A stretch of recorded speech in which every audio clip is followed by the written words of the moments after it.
Oh, baby. And that's what I'll say today. Oh, baby. We're going to put a ball in the Dallas Cowboys game. We're going to put those chumps to bed. Have a good season. Have a good offseason. Have fun at the Pro Bowl. But I got to tell you, Shasky. Radio Row. Yeah, radio, whatever. Those clowns in the morning, whatever. They took another shot yesterday. It's all good. They're crying. But I got to tell you, Shasky. Huh. You look very serious today. I'm ready for Sunday. Why is that? I'm officially ready for Sunday.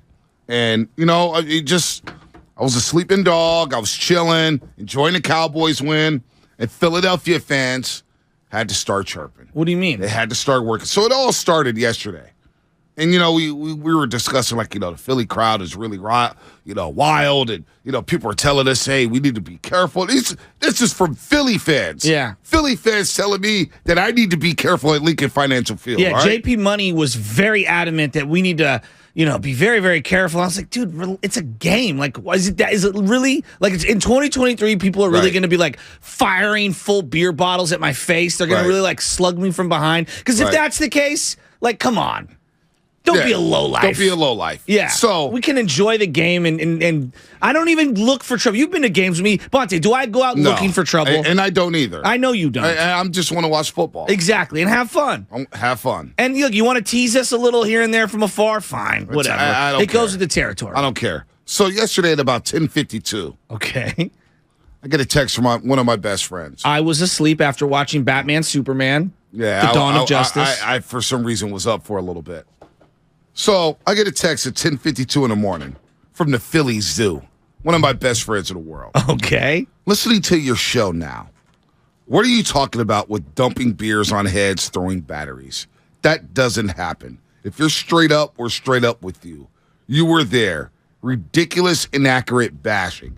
I said, I was told by Eagles fans that happens. Philly fans. More than one, more than two, more than three. Well, they're idiots, he says. And he goes, I'll be listening tomorrow. Expect a correction. Oh, whoa. Whoa. So that's letter to the editor. So I was about to take a nap. Okay. Yesterday.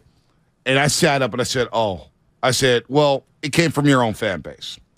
They obviously haven't been to many Eagles, Sixers, or Philly games. Also, every fan base has a few morons, bad apples in a bunch. Yeah, I'm sick and tired of people thrashing Philly fans with isolated incidents of people acting like blah, blah, blah, blah, blah. And I said, actually, they came from Philly people. Okay. People are telling me they're coming. So he's like, every athlete that's ever played in Philly says it's the best and most passionate fan base they've ever seen. I said every athlete says that in every region. Stop. I'm sure Griffey said that about Mariner fans, and Marino said that about Dolphin fans. So he starts getting cocky. Starts talking about the game. Because he's like, I expect a correction. And I was like, man, F Philly. You ain't getting no damn correction from me. I don't give a damn about y'all. Starts talking about how we got the better, O-line, we got the better defense, we got the better coaching, we got all this stuff. Wait. Better coaching? Better coach. I mean, he'll take Sirianni over Shanahan. Well, I mean, Shanahan's won 4 playoff games in 12 months. Mm-hmm. Can we stop and smell those roses? 4 playoff games in 12 months. So Sam and I were talking yesterday. He's 6-2, right? He's coached 8 playoff games. Yeah, but 3 in 2019. I just meant in the last year. I meant the last calendar year. My bad. Forget all that. Though. He coached 3 playoff games in 2019. Yes. 3 last year, and so far 2. Yes. It's 8 games. You can make the argument that in 7 of those games he had the inferior quarterback. I would agree with that. Kirk Cousins. Yes. Aaron Rodgers. Yes. Dak Prescott last year. Twice. Aaron Rodgers again. Yes. Matt Stafford. You can make the argument that Dak's better than Brock. He didn't play like it on Sunday. No, I would say the more talented quarterback. Yes, he is. And that's if you're being objective. And then we're not projecting future. Right. And then Geno was right there. Yeah, it was splitting hairs. Geno at one point was maybe, not comeback player of the year, but most improved type of a player of the year. Made a Pro Bowl. Got voted on to the Pro Bowl. He had a monster year. He broke Seattle passing records, which is crazy. Right. Crazy. Insane. This guy is coached with the inferior quarterback in 7 of the 8 games. Wow. The only one you're not going to say is Kirk Cousins. I may say Kirk Cousins is better than Jimmy. I mean, Steiny at this station is going to take Kirk Cousins over Jimmy doubt. G. And then you got Jalen Hurts this Sunday. I may take Kirk over Jimmy. I may. I would have a hard time doing that because I think Kirk Cousins is average. Yeah, so anyway, I agree, but you get where I'm going. Yeah. So anyway, Philly Zoo's popping off. You are heated. He's popping off, right? Woo. He's popping off. Yeah, we got this game in the bag. Yeah, we got this game in the bag. And he's tweeting about, yeah, I bet it. And so I pop on WIP 94 in Philadelphia this morning to get a lay of the land. Okay. See what I'm walking into. See what you're walking into. Yeah. What are they talking about in Philadelphia? Are we going to be broadcasting from there on Monday? Yes, we will. Okay. From WIP 94 in our Niners gear. Yeah. Win or lose. Yeah, win or lose, exactly. So I hear Angelo Cataldi, Uh-huh. WIP 94, and I hear their callers. And these arrogant little cockroaches are out there talking about, this game's going to be over by halftime. Little Brock Purdy, Nick Bozo, they have no pass rush, this and that. And so they already basically punched their ticket to Glendale, Arizona. Folks, I'm telling you right now, get your eye black on. It's going to be a long week. We're going to break this damn thing down, and we're going to kick Philly's ass. It's wartime. They've already punched their ticket to Glendale, Arizona, Niner fans. Kick your ass! And now I'm fired up. Just like that. I was going to wait. I was going to chill. And slowly but surely this morning, I got up at 4 in the morning, and I started pacing. And I'm saying to myself, if I get to the studio early, my behavior right now is going to it's going to reek. It's going to be contagious as Shasky. I don't want to piss anybody off. Then I got in that car, and I started listening to their morning show, and I said, you know what? It's on. It's on. It's title week. It's Operation Glendale. We're going in there with Brock Purdy. We're going in there with CMC. And we're going in there, and we're kicking Philadelphia's ass. I'm sick of these guys already. Wow. Let's go. We got the better coach. You got the better D coordinator. You got the better personnel. We got the better defense. We've been here before. It's Operation Kick Philly's ass now. It's on. It's on and popping. So you go tell Howard Eskin. You go tell Brandon Graham. You go tell Sirianni, who likes to run into the end zone and celebrate with his teams and pull up McVay and look into the camera. Yeah. You tell all those guys out there, Philadelphia, we're coming. And we'll be there Saturday morning, and we'll be ready to rock and roll. Let's go. Good morning, everybody out there. Oh, my God. These punks just fired me up just like that. Oh, my God. You thought Dallas was bad? Nah, these guys are worse. They're officially worse than Dallas.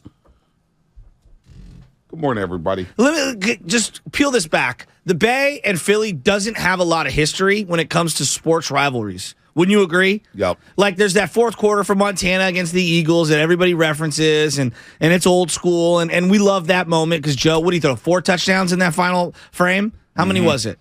3 or 4, whatever it was, right? In '89 when he kept getting knocked down in Veterans Stadium. Very, very, seminal moment. Obviously, my '93 Giants pisses me off that Kurt Schilling ended up going to the World Series. I thought that should have been the Giants, right? But the 2010 Philly versus the Giants playoff run, that was magical. Magical. And it felt like I hated the Philadelphia Phillies because of that. Not necessarily the city, not necessarily the fans. Players. The players. Chase Utley in particular, right? Papelbon. Yeah. Remember? Jason Worth, absolutely. But they were, and let's call it what it is. Tony Bruno came out and said some ridiculous things, and then he got, quote unquote, X'd out here in the Bay Area. So there was a lot of beef, but there hasn't been a whole lot. I don't have a lot of vitriol toward their fans, toward the Eagles. Don't get me wrong. I've heard all the stories and all those things. Right. I'm more excited for the sports experience. I going out there in 2011. That was at Carlos Beltran's first game at Citizens Bank Park. And the Giants were the first team to win a series at Citizens Bank Park in Philadelphia that year. Yeah. They were the first team to do it. Really? Yep. And just being around that fan base, when they signed Nnamdi Asomugha, when they traded for Hunter Pence, that day in Philadelphia, they basically were popping champagne, Shasky. Ray Dittinger, I think it was the Philadelphia Daily News or the Inquirer, one of those papers, basically wrote, folks, get ready for a parade down Broad Street come February after they signed Nnamdi Asomugha. They were big cocky. I was at a bar, Smokey Joe's, and the bartender was like, we got these minor league teams like Arizona and the Niners and this and that. And this is going into Harbaugh's first year. Wow. And I remember slamming that beer. Kind of a joke. Yeah, I remember slamming that beer, and I pounded my fist on the table. I said, damn it, I'm tired of being irrelevant. I'm tired of this. Isn't it funny that kind of game where they came back that year was flipped both franchises? I mean, it really did. It flipped both franchises. I mean, that Justin Smith punch. Pull that up. Get me the Justin Smith punch out against the Eagles week 3. Want it all. Was it week 3? It was week 3. Week 3, 2011. They were down 23-3. Sorry, Spadoni. I don't mean to just tell you what to do. It was 23-3. Ronnie Brown did that ridiculous thing at the goal line where he threw the ball back. That's a name. Remember Auburn University. And Cadillac Williams coming in the top 5 in the same year as the Alex Smith draft. Was it Cedric Benson, the other guy? Maybe, for the Chicago Bears, Texas. All those running backs. Braylon Edwards. Cadillac was sick, though. Those first, Ronnie first Brown, month of the season, and then John Gruden ran him into the ground. Yeah. Cadillac was sick. Ronnie went number 2 to Miami. Who was the quarterback at Auburn that year? Because the two of them were both at Auburn, right? Yeah, they were both at Auburn. 2 guys going to the top 5 from the same school. Same position. Was it Jason Campbell? It wasn't Jason Campbell. No, I'm going to look this up. Yeah, you keep doing your thing. So, Philadelphia, the Eagles and the Niners don't have much of a history in the playoffs. They've met one time. That was back in 1996. Jason Campbell. I told you. See, Jason Campbell. Look at my college knowledge. Look at you. Jason Campbell. Or the Philadelphia and the Niners. They've got one playoff appearance against each other. Okay. The 96 wild card game. Mm-hmm. Niners win 14-0. You know what happened in that game. Steve Young got cracked at the goal line, and the next week the Niners go to Green Bay, and he had to wear the flak jacket at Lambeau Field. Desmond Howard, a couple punt returns. Young gets pulled because he can't go. Yeah. The flak jacket's not working. He can't move around. His ribs are broken. Gerback comes in. Niners season ends. Well, and Desmond Howard had a great return in that game. It was ugly, and they had no chance. The only other moment I can think of that was seminal at that time be the 94 loss to the Eagles was like a turning point for the Niners. Where they got their butt kicked. Was that Monday Night Football? No, the Super Bowl year? Yeah. 94, it was Sunday afternoon. Okay. 40-8. They got rolled. Steve Young got benched in that game. 40-8. We also got the great Joe Montana game where he threw 4 touchdowns in the fourth quarter. Which I was referencing at Veterans earlier. Stadium. Yeah. So, anyway, I'm a little fired up with this Philadelphia team. Woo. This Philadelphia fan base is basically... I keep hearing San Fran. Oh, Brock Purdy's not going to want to play football next year after this week. We're going to roll them. The game's going to be over by halftime. They're saying all this stuff. And I'm sitting there thinking, when did Philadelphia? I thought they were a blue-collar town. I thought they were about their business. No, they're worse than Dallas fans. Well, can we take a step back? From Philly's perspective? And I don't want to defend them like I'm like a Philly homer or anything like that, but like they have been the most comprehensive team in the NFL this year. If we're looking at a team that, from start to finish, they've been the best. Would you agree? They've been the best. All right? Like, I know that Jalen got hurt, and that kind of changed them for a couple of games, but when they've been operating at full strength with Lane and him in the lineup, they've been a juggernaut. Like, you have to give them their respect. I can also make the argument that everybody was saying about the 49ers last week. They haven't played anybody. I mean, they played the Cowboys, didn't they? They lost once. Yes. They won once. But that was with Gardner, correct? Yep. At quarterback? Yep. They gave up 40 in that game. Yeah. They gave up 40. Yeah, that's kind of crazy. I mean, Pittsburgh any good? No. Although the Kenny Pickett fan fiction that's being sold by Pittsburgh Steelers fans is absolutely out of this world. They're acting like he's the next coming of Christ. Houston Texans any good? Actually, I will cape up for how hard the Texans play. Colts any good? No, wow, the fighting Saturdays. They won that 17-16, but you give them a pass. I wanted the Colts to win that game so bad. At Washington, Carson Wentz. Well, but Bonte. All right, so I don't even want to do this. Let's just look at their personnel. Let's just look at their personnel. I get the personnel, but if you want to start doing that about the 49ers and talk about who they played and who haven't played, well, let's look at the Eagles' schedule. We can make this argument for everybody. Well, I like that the Niners are the underdogs in this one. I like where we're at. I like this position. I love that yesterday every single talking head nationally wasn't talking about how the Niners prevailed. It was how the Cowboys lost. Yeah. Don't you love that? It's embarrassing. No, but we fly under the radar. Yeah. I'm okay with that. And you know I what? would rather be the underdog. That's why I'm fired. That's why I'm fired up. Xfinity Mobile text line and YouTube saying that the Eagles had the 31st strength of schedule. Second easiest schedule in the league. That's fine. Whatever. They'll see what's coming on Sunday. But this game it's war. It's war on Sunday. Well, I think we're all coming down off the Cowboy win. Yeah. But I officially turned the page on the way here. You're already? I mean, we're going to put the ball on the Cowboys. We're not going to move on. I mean, I'm still picking at that carcass. I mean, we're not going to move on, but I'm telling you, just me personally, that drive from home to studio, I can't stop thinking about Philadelphia now. And London and I talked all last night about Cowboys this and Cowboys that, and I can't stop thinking about Philadelphia. I can't. I'm ready. So what are we doing on Saturday? I'm already. First of all, you're going to text Kate Scott. Okay. You're going to ask her for 2 tickets to the Nuggets Sixers game. Am I? Yes. You're going to do that. All right, Will. I love how he's commanding me. Like the king is asking someone in his court to do. Continue. Keep going, King. Yes, sir. Then the we're king going to doesn't ask. We're going to hit Mitchell and Ness at some point. I've never been. Yeah, me either. I did a school project on Mitchell and Ness. It's a good thing I got all my credit cards back up and running yesterday after the fraud alert that went down. There'll be Mitchell and Ness. All right, we'll stop by there. Stop by Reading Terminal. Stop by the cheesesteak spots. Sunday will be Mafia breakfast. We will reunite with Niner fans and we'll walk into the link together, and we'll go take that stadium over, second by second, quarter by quarter, half by half. By the end of that game. This might be your best work ever. We will be wearing NFC Championship T-shirts and hats. That is happening. They ain't going out there losing. And 267, yeah, I'll be fired up out there. I'm officially turned up. And ain't nobody turning me down all week. That's what's happening on the morning roast this week. It's title week, and these chumps from the East Coast keep talking. What is it about these East Coast people? New York, Philly, Boston. Dallas. They think they invented every damn thing. And I'm tired of it.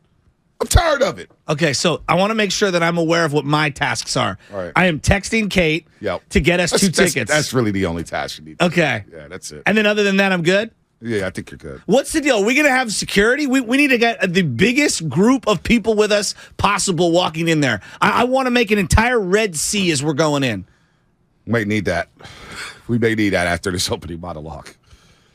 Shout out to everybody on YouTube, Twitch, you know who we should call? Mobile text line. Who should we call? Damon Oakland to come with us. We need Damon Oakland. I need Damon Oakland. And he can wear all his Raider gear. I don't care. Now put your helmet on, Shasky. All guests appear on the Bud Light guest line. God, Bud I Light, love you. easy to drink, easy to enjoy.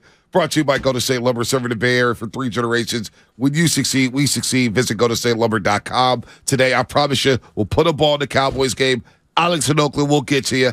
888-957-9570. Let's talk about the Cowboys and putting them to bed. But I'm telling you, inside my dome right now, I got Philadelphia on my mind at 215. It's a little too much chatter going on. A little too much.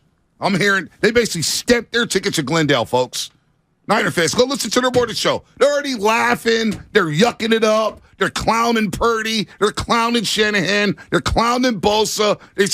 We can't wait to smack George Kittle in the face. He has nothing. He doesn't even know what's coming. By the way, Kittle dancing during the timeout with the cheerleaders. All time. Pretty savage. All time. We'll talk about that on the other side. And in the other segment, I'm going to send a text. It's a new segment.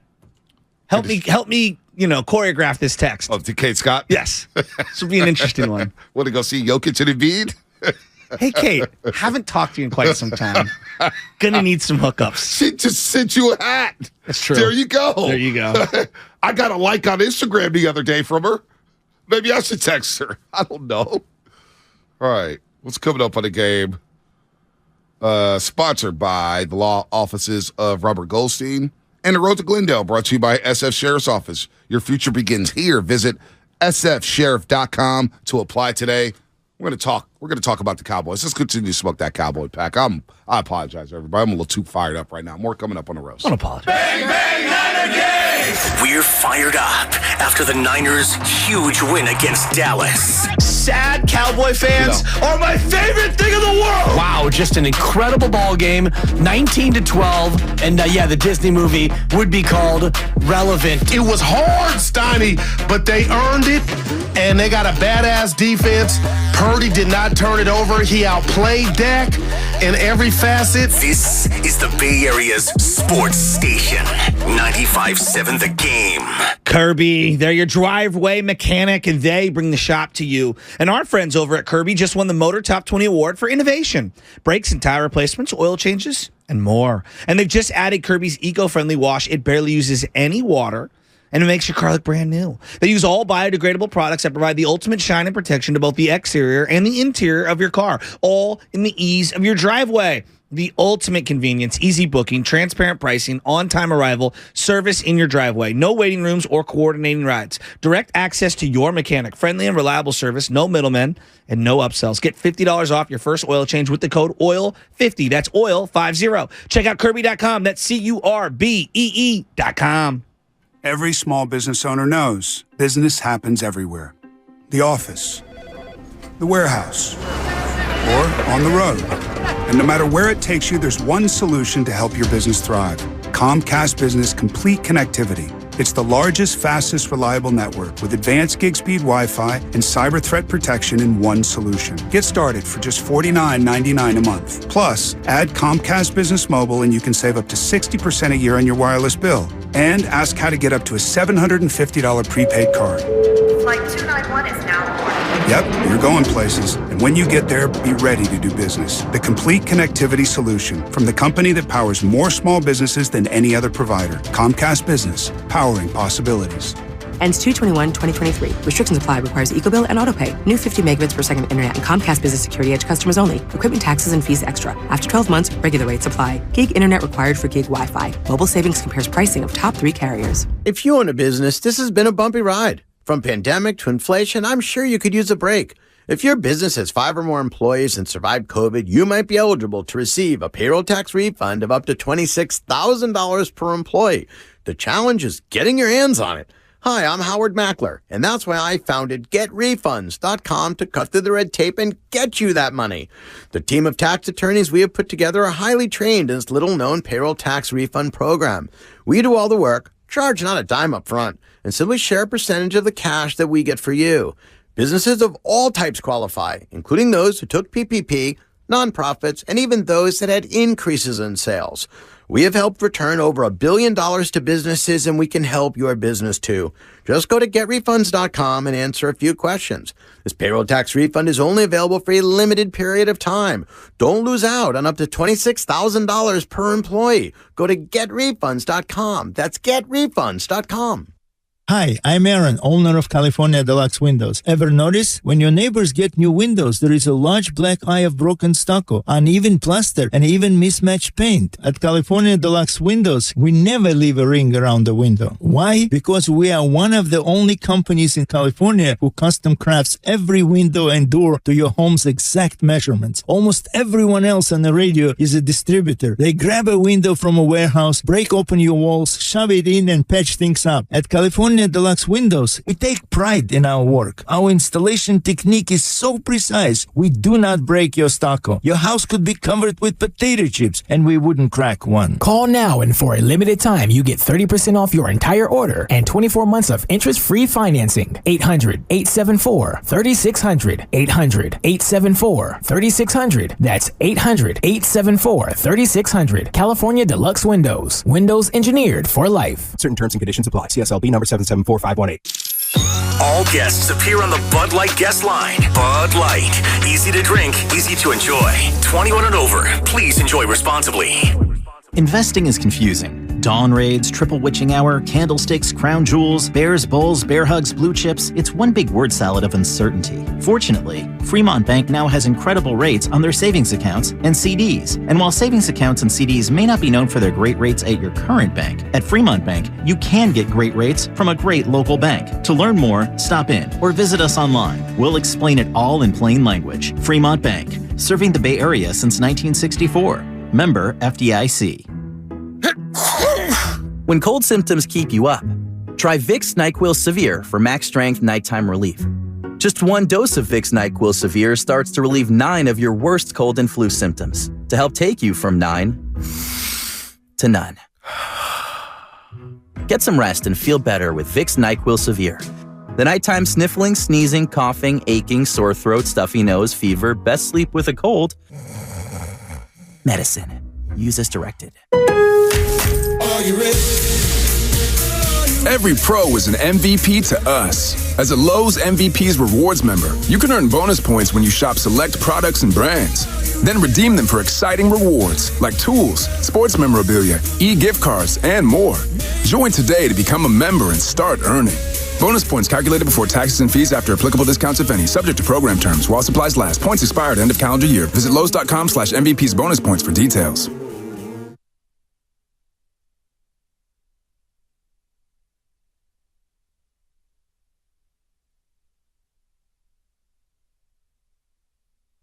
What's going on, Roasters? It's Brian Baldinger with the NFL Network, and you're listening to the Morning Roast with Bonte and Shasky on 95.7 The Game.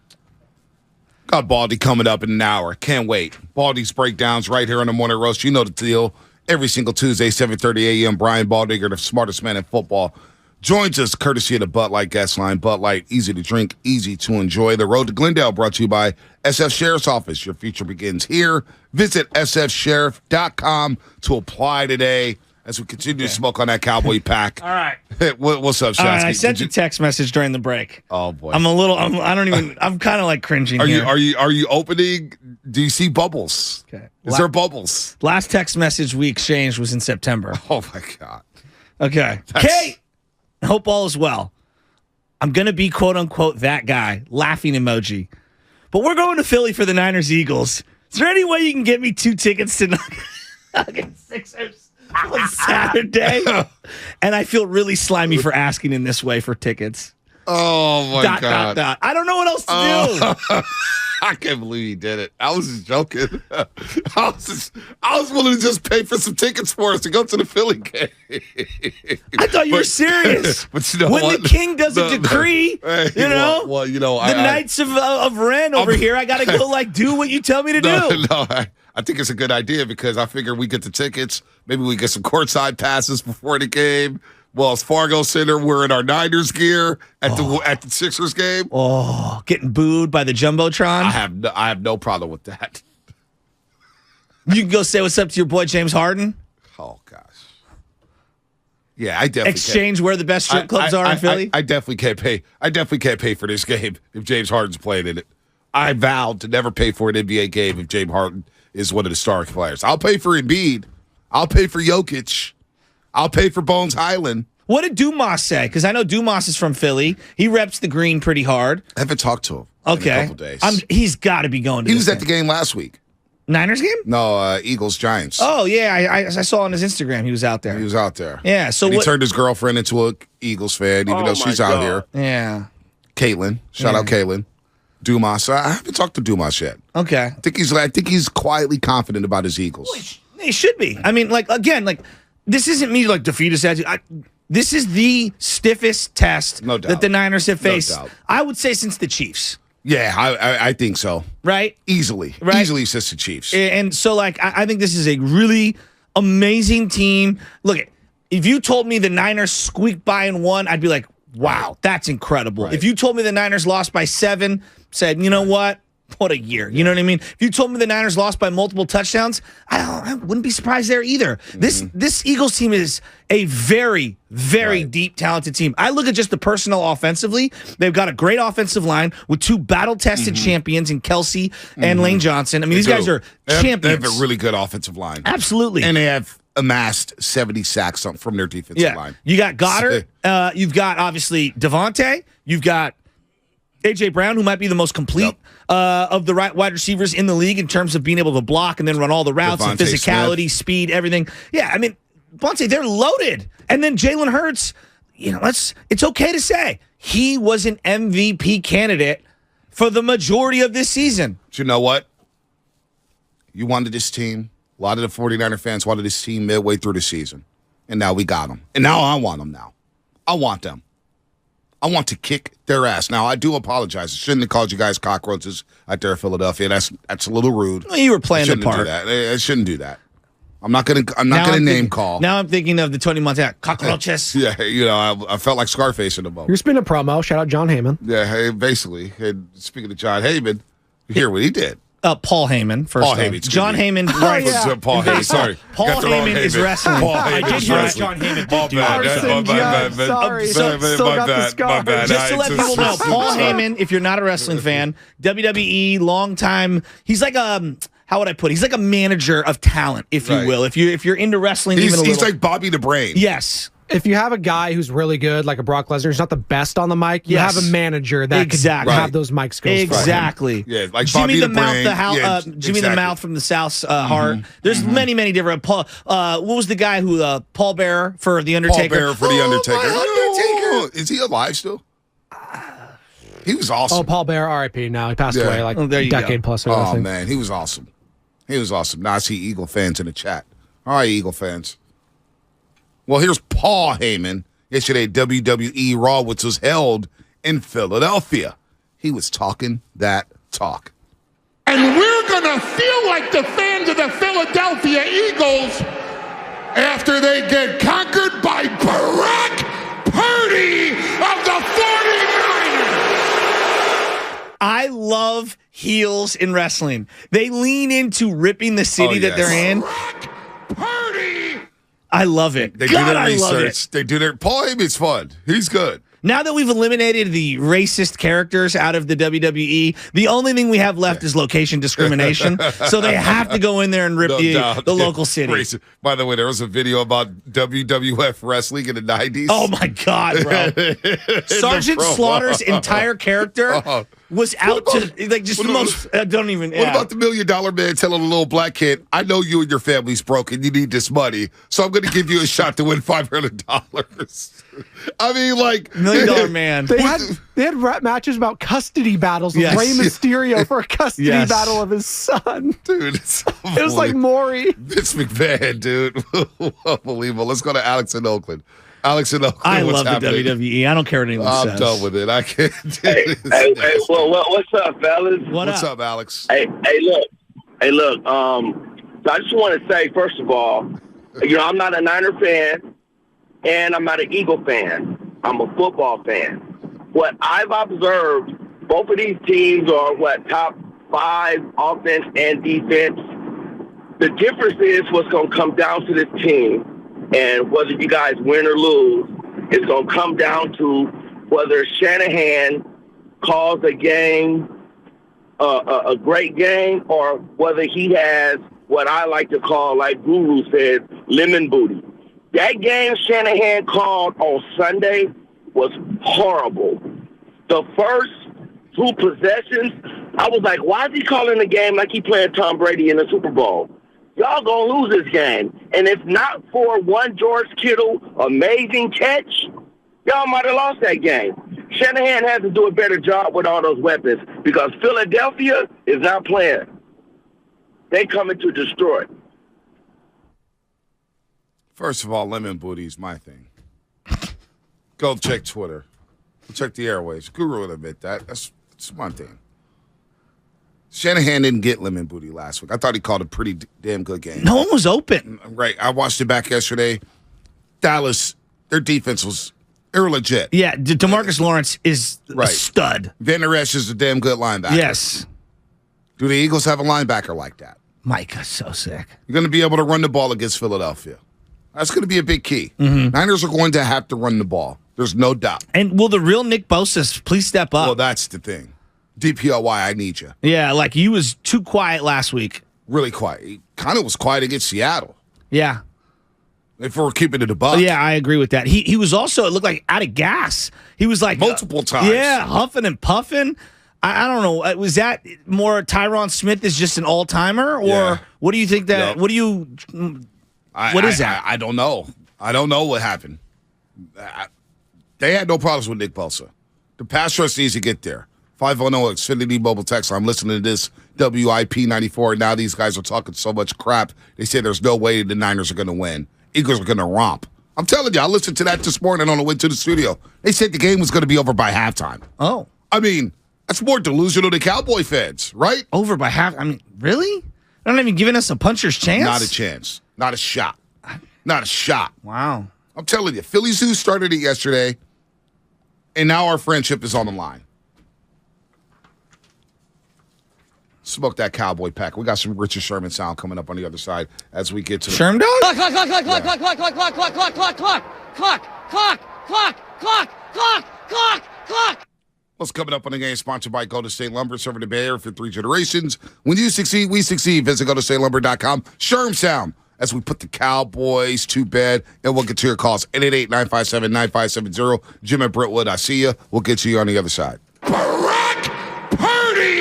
Come into Friedman's Appliance and see the full line of Fisher & Paykel appliances. Experience them in person in live vignettes, including their famous dish door dishwasher and unique sizes of refrigeration designed to fit seamlessly into your kitchen space. Fisher & Paykel products deliver perfect results with exceptional design and performance. And for a limited time, receive up to a $2,000 rebate when you purchase a qualifying Fisher & Paykel kitchen package from Friedman's Appliance. Visit Friedman's Appliance in Pleasant Hill or online at friedmansappliance.com.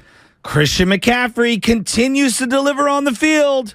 And off the field, the superstar running back has to look his best, and he's wearing our favorite brand, Flag and Anthem. From the best flannel shirts and most versatile quarter zips that lay up with everything you got in your closet, to shirt jackets, hoodies, and durable jeans with a hint of athletic stretch, Flag and Anthem makes premium quality clothes with an attention to detail at a fair price. In other words, the kind of clothes that will last you years. Look at Spadoni rocking all the gear today. Head over to flagandanthem.com today and use the code GAME, G-A-M-E, for 25% off your purchase. Flag and Anthem, real clothes for real life.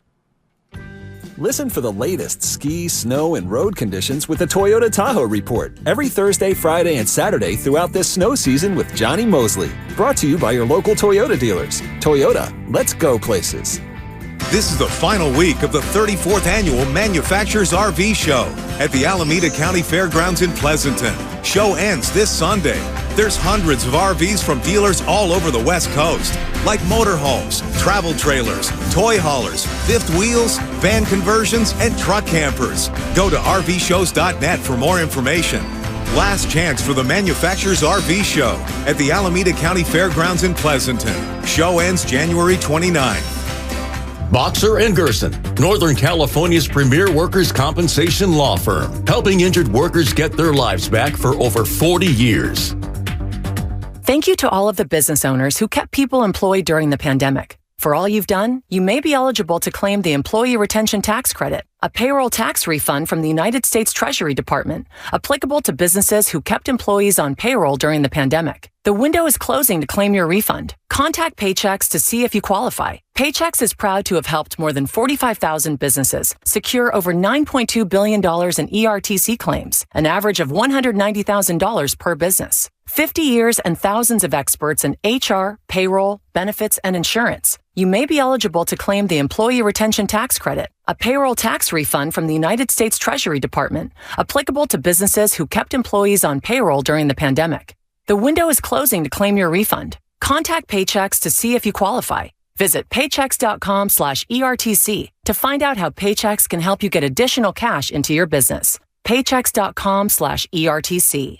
Paychex.com/ERTC. Make connections that count at Evergreen Valley College and get free tuition when you enroll for 6 units or more. That's right, free tuition and no student fees this spring. EVC is an award-winning transfer college and has the 4th most diverse faculty in the country. And with EVC alum earning more money than nearly every other community college in the country, you can take classes and transfer or fast-track your career. Enroll for classes today and get free tuition for the spring. Visit evc.edu for more information and enroll for classes at evc.edu. That's evc.edu. Get a cash offer for your car, truck, or SUV today at your local Bay Area Chevy dealers. Selling has never been easier. Just bring it into a Bay Area Chevy dealer, get a free appraisal, and we'll make you a cash offer on the spot with no obligation to buy. We buy any make or model, paid off or not. Find your local Chevy dealer at BayAreaChevroletDealers.com. Hey, what's up? Mark Willard here for the Game Time app, the absolute best way to find your way into the hottest games, concerts, and events in your area at the last minute. My son actually turned me on to the Game Time app. He used it to get into a Padres-Giants game in San Diego this year. He's 15. He was like, Dad,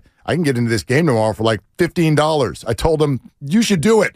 The Game Time app offers amazing last-minute deals on tickets, and with the NFL playoffs right around the corner, the Game Time app is where you'll want to be. But it's not only pro sports. I was looking at the app today to find Louis C.K. tickets. Ed Sheeran is coming to town. All the events, all in one spot with great deals. Game Time is the fastest growing ticketing app in the nation, and with these deals, it is no surprise. So download the Game Time app, enter your email, and redeem code THEGAME for $20 off your first purchase. Terms apply. Once again, enter your email and redeem code THEGAME for $20 off.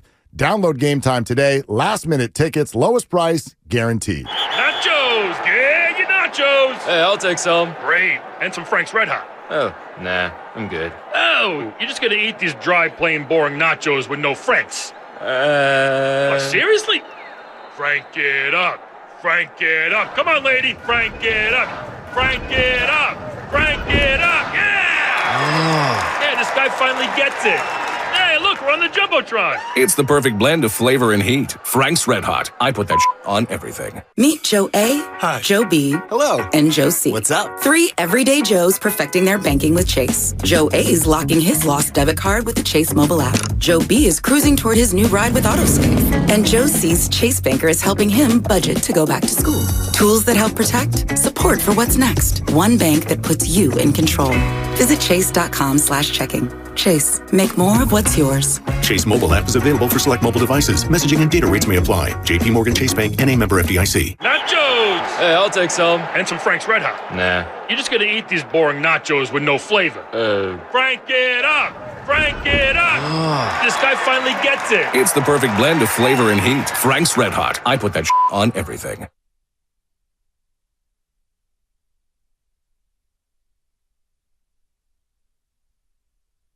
This is Steve Kerr, and you're listening to the Morning Roast on 95.7 The Game. Warriors will be back on the court tomorrow against some Memphis Grizzlies. Big game at Chase Center. We'll get to some Warriors tomorrow. Golden State coming off oh, my God, I can't believe I lost that game to Brooklyn. I don't even You watch that fourth quarterback? No. Oh, my gosh. There was one positive. What was that? The game ended? Kuminga.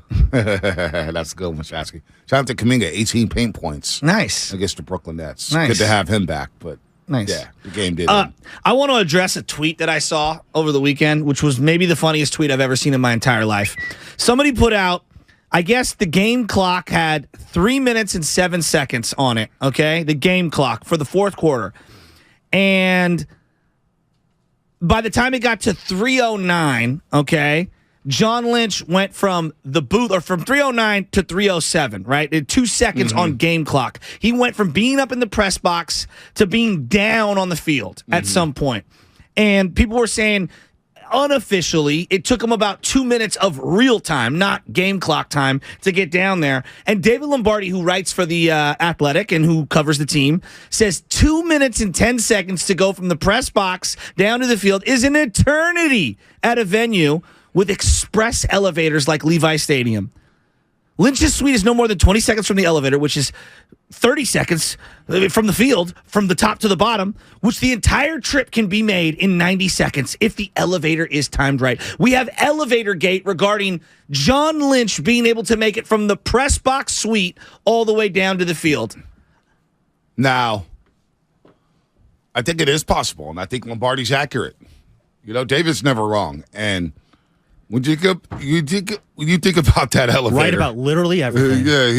Yes. Okay, where's his suite at? So I'm not exactly sure where his suite. Because I saw him on the field at the end. But what I will tell you is, yes, 5 minutes before the game, some of the media members try to get down to the field, and get down to the locker room so they can make the pressers on time. Okay. The middle elevator, there's 3 elevators in the press box. Okay. That middle elevator, they lock it for just personnel. So coaches, scouts, executives like John Lynch, and they hold that elevator for them. So when I'm looking at, just real quick, I want to pause right here. When I'm looking over at the press box side of the stadium, right, up top is where the press is, where there's glass windows. Right. Below that are the suites. Yeah, but Lynch is on that. He's got another box on that press level. Oh, I didn't know that. With the same media level. Gotcha. So he's on that same same he's behind level. the glass. He's behind the glass. Gotcha. He's on that same media level. Gotcha. He's in a little box or suite, wherever he is.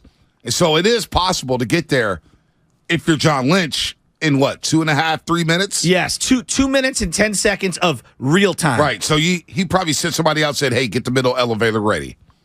They got the middle elevator ready, held it for them. They rush in. They get straight down because sometimes the elevator be like, okay, this elevator is going straight from the 8th floor down to the 1st floor. Gotcha. And they skip into all the floors, 7, Gotcha. 6, 5, 4, 3, 2, 1, Gotcha. et cetera. And so it is possible to get that express elevator straight down and then just speed out to the field. Gotcha. So he didn't miss anything. He didn't miss anything. God, it must be nice to be John And you got Lynch. little TVs in the elevator anyway. No way. Yes.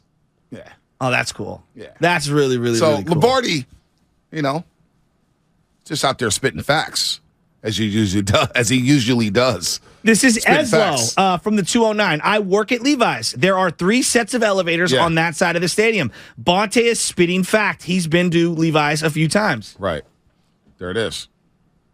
Wow. The road to Glendale. So John Lynch can make it down from wherever he's at in 90 seconds or less to the stadium. Yep. If timed right. The floor. Wow. If timed right. That's pretty cool. It is cool. So now where's Jed's box? I'm not sure what Jed's box is. I don't think he's on the same level as the media. Okay, so when I look straight down, I have no idea where Jed's box is. Okay, so I'm looking up at the press box. There's all glass. Then below that, at midfield, 50-yard line, is that where like the Fox people would be, where Greg Olsen and Kevin Kugler would Greg be? Olsen, you saw where their booth is, No, right? that's what I'm asking you. Their stuff, I saw them. Their booth is farther down. It's closer to like the 200 section. Which is probably the coolest section of the whole thing. It's like club level of a Giants game. I'm not sure where Jed York sits, though. By the way, the Road to Glendale brought to you by Mara West Credit Union. Okay. Working for you today, tomorrow, and together. Brian Baldinger at 7:30. By the way, shout out to YouTube, Twitch, and the Xfinity mobile text line. Download the Odyssey app, 95.7 The Game, thousands of other stations, and millions of podcasts are free on the Odyssey app. Let's go to Jim in Brentwood. Jim, what's happening? Hey, Jim. Hey, how's it going, guys? Good. Hey, I got a little story about I heard you guys talking about the Eagles fans earlier. A few years back, I'm a Niners fan, but my wife and her family's all Vikings fans. So after the Minnesota Miracle, me and her dad set up a little surprise trip to take her to the NFC Championship game, and so they headed out. Jolly good time. She was all happy until they got to the game, and it was her sister, her dad, and they said, they got empty glass bottles of beer thrown at them. They got full aluminum cans. They had little kids walking up, flipping them the bird, and all kinds of language and they got into the stadium. Finally, it felt a little secure, except they sat around a bunch of hecklers. Then they asked the security guard, like, hey, they start doing crazy stuff. You got our back, right? And he basically told them, no, you're on your own. So it's definitely a different culture out there, because I've been to some other stadiums and been around other fans, and I've never heard of anything like that. When was it? What year? This was right after the Minnesota Miracle. It was the year that the Philly played the Vikings in the championship game. NFC title game. They blew out Minnesota. So this was like 5 years ago, give or take, 4 or 5 years ago? Yeah, so they're all pumped up. They just scored the first touchdown. Of course, they didn't score the rest of the game, and they got blown out, and it was a bad time after that. Well, I'm prepared. I believe in brotherly love. I have a feeling that we're going to have a fun and great experience, and this will be the stiffest test of my fandom. Oh, there's no doubt. Sitting alone up in Boston next to, Shawnee O'Sullivan from Quincy, that was difficult. Your Boston accent gets forced by the It does. It does. That was difficult. I plug the effort. Especially at a 9:00 Friday night game in Boston. They were liquored up. Oh, didn't it feel like Game 3 was louder than Game 4, though? You know what I felt like? I felt like I was Superman going up against Doomsday. That's what I felt like. Well, this feels worse, though. I got to say, though, before Game 4. Now I'm facing Darkseid. Before Game 4, I think Chris Muller changed the tenor of everything on Game 4 against Boston. Came on the airwaves on the morning, Russell said, the Warriors will win this game. And we walked out of WEEI in Boston and told every damn Boston fan we saw that, you're losing tonight. It's a 2-2 series after this night's over. And Steph Curry didn't let us down. Dropped 43 on them. But Game 3 felt louder than Game 4 in Boston. You know what I'm saying? And then by Game 6, there was a lot more Warrior fans because Warrior fans smell blood. They smelled the champagne. This environment in Philadelphia will be unlike any environment we've ever experienced. Seattle was nothing. Seattle, I was actually disappointed in Seattle this year. Really? Yeah, very disappointed. Bears fans are soft. They like to sit and we just suck. We just want to sing. Bears fans are soft. I'll just say that. I'm sorry, Matt Kolsky. Sorry, Ryan Colvey, but your fan base is soft. Well, they haven't won in a long time. I don't give a damn. It's soft. Philadelphia's got one Super Bowl. They just got that Super Bowl. They've been arrogant and cocky forever. But they should. They've had a great year. They're at home. They're the number 1 seed. I think most people would say they've been power ranked number 1 throughout the entirety of the year. All right. It feels like their time. Like I get why they'd be confident. Now saying it's a blowout before halftime, that's probably going too far. I said the game was going to be over at that's halftime. going too far. All right, well, that's what they do. Let's go to Tim in Philly. Tim, what's happening? You're on the morning roast here on 95.7 The Game. Hey, guys. I just want to say, first of all, I love you guys' show. I watch it on YouTube all the time. Thank you. Okay, from work. Hell yeah. You guys last week were talking about the Dallas fans. Let me tell you, the Philly fans, because I live here, are the worst. They are far worse than Dallas fans. They are. Okay? They will talk crap to you. They will show their you-know-whats to you. They give the fingers to kids. That's all true. Okay. Okay? But what I'm tired of is the disrespect. Everybody wants to hype up Philly. Who have they beaten all year? That's what I'm saying. Their defense, everything. Who have they beaten? They haven't beaten a Kansas City, a Cincinnati, a Buffalo, and they act like they're already the Super Bowl champions around here. So, Niners fans, I'm coming to you from Philly. I'm telling you, 35 years of Niners fans, they won't lose this game someday because it's our time. We earned this Super Bowl. This is our Super Bowl this year. Tim, are you going to the game? I am not going to the game. I have a friend that I work with who is the Eagles season ticket holder, and he's not a bad fan. He gave me tickets last year to the Niners-Eagles Week 2. We were down there the 17-11 game. I am not going to the game, but I will be watching the game. All right, here's the reality. Am I going to have to worry? I want to ask you. You sound like you're a pretty reasonable person. Are we really going to have to worry about getting cold cocked from behind? I'm not one of those people that goes out looking for trouble. I don't like, come in all obnoxious. Absolutely. That is absolutely true. This is the only city that had a judge and a holding cell in their actual stadium. That's true. If you guys don't believe me, look it up. So you think I should be worried? There, but at one time it was. I would be very careful if I was you, because if they lose, there will be a riot in that parking lot. It's fine. We'll be all right. Don't worry. I'm well aware. We'll be all right. We'll be all right. I got to find that elevator John Lynch is taking to the field in the link, and maybe link up with him. Noreen Shasky, Becky Tyndall, and the late, great Lorene William Tyndall didn't raise no punks. We ain't going out there saying, oh, Philly fans, just be nice to us. We'll be decked out in red and gold, and we'll be in our seats. I've already picked out my It'll be loud, and I want them to talk to me. Talk to me. Talk. Talk to me, I talk back? Talk. E40? Keep talking, yes. E40, whatever. I'm just saying, when CMC is breaking off runs in the third quarter, just wait. I can't wait till Sunday. I'm looking forward to this game already more so than the Cowboy game. Cowboys, you knew you were going to stomp them. I mean, 19-12, all right, you covered the spread. We knew. We knew. The Cowboys weren't coming to Levi Stadium and winning that football game. I'm going to Philadelphia and going to shock the world. I need the Rocky Anthem beat in a second. Eye the Tiger, because that's what I got right now. I want to book neighbor Dave, who used to call into Damon's show for a long time. Personal friend. He texts me all the time. He is Mr. Philly, okay? He's been living out here for, 10, 15 years. I do want to get him on at some point this week. He's a cocky East Coast fan, too. You know what? He keeps it real. He knows when his team is flawed. He's been humbled. But he's a cocky, from what I remember, he's a cocky East Coast fan. I'm not going to allow you to do that. Oh, I will do that, because I know neighbor Dave, too. And it's all good with neighbor Dave. It's all love. But he's a cocky one, too. Put him on a list. Throw him on a cue card. You're listening to 95.7 The Game, KGMZ FM, and AC1 San Francisco, always live on the free Odyssey app. Download the Odyssey app, your favorite 95.7 The Game, for the best and most up-to-date sports coverage. And do not forget that you can also watch us every single day on our YouTube and Twitch streams. Just log out and search 95.7 The Game. Be sure to like and subscribe to the channel where you are there. All guests appear on the Bud Light guest line. Bud Light, easy to drink, easy to enjoy. Just thought about something. So you got a Cowboy fan from Toilet 3, Daryl the Guru Johnson. We all love Guru. He's a Cowboy fan. Okay. And opposite him is a damn Eagles fan. Oh. Go back to New York, Steinmetz. I'm from Pennsylvania. So we should hire someone from the Washington and New York market to just round out the NFC East here at the station? Might as well. Go get somebody from the Commanders, too.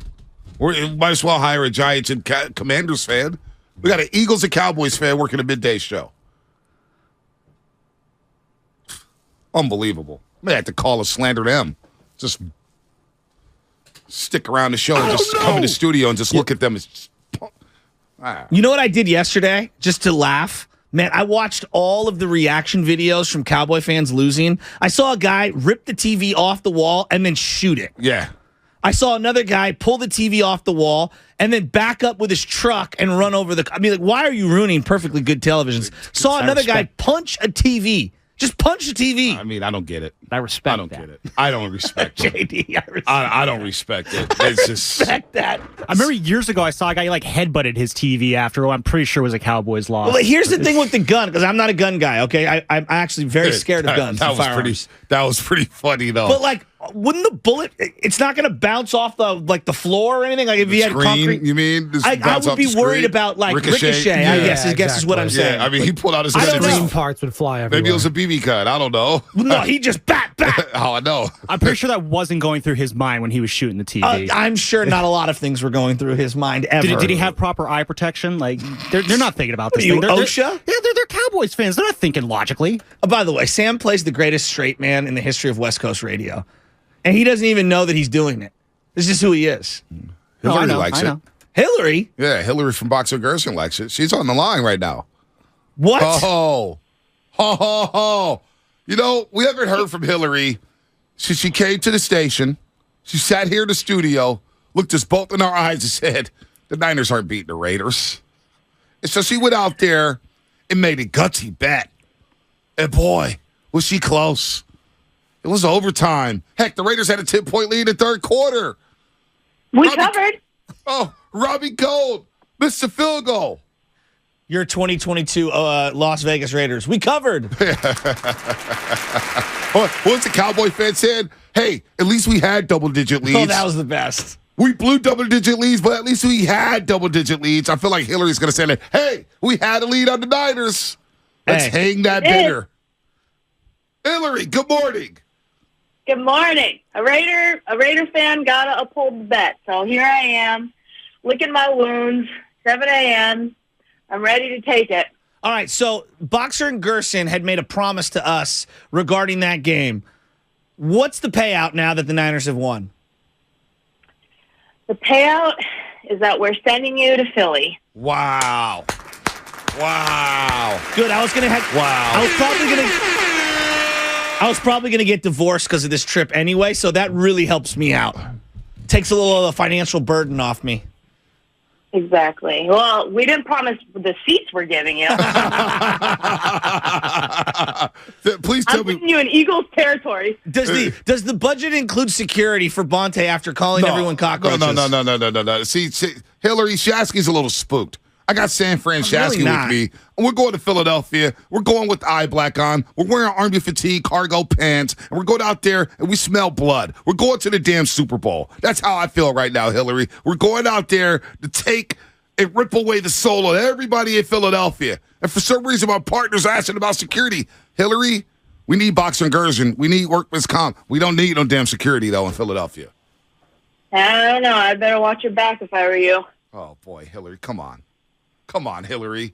So you're going to have us sitting with Jesus then at the Eagles game, huh?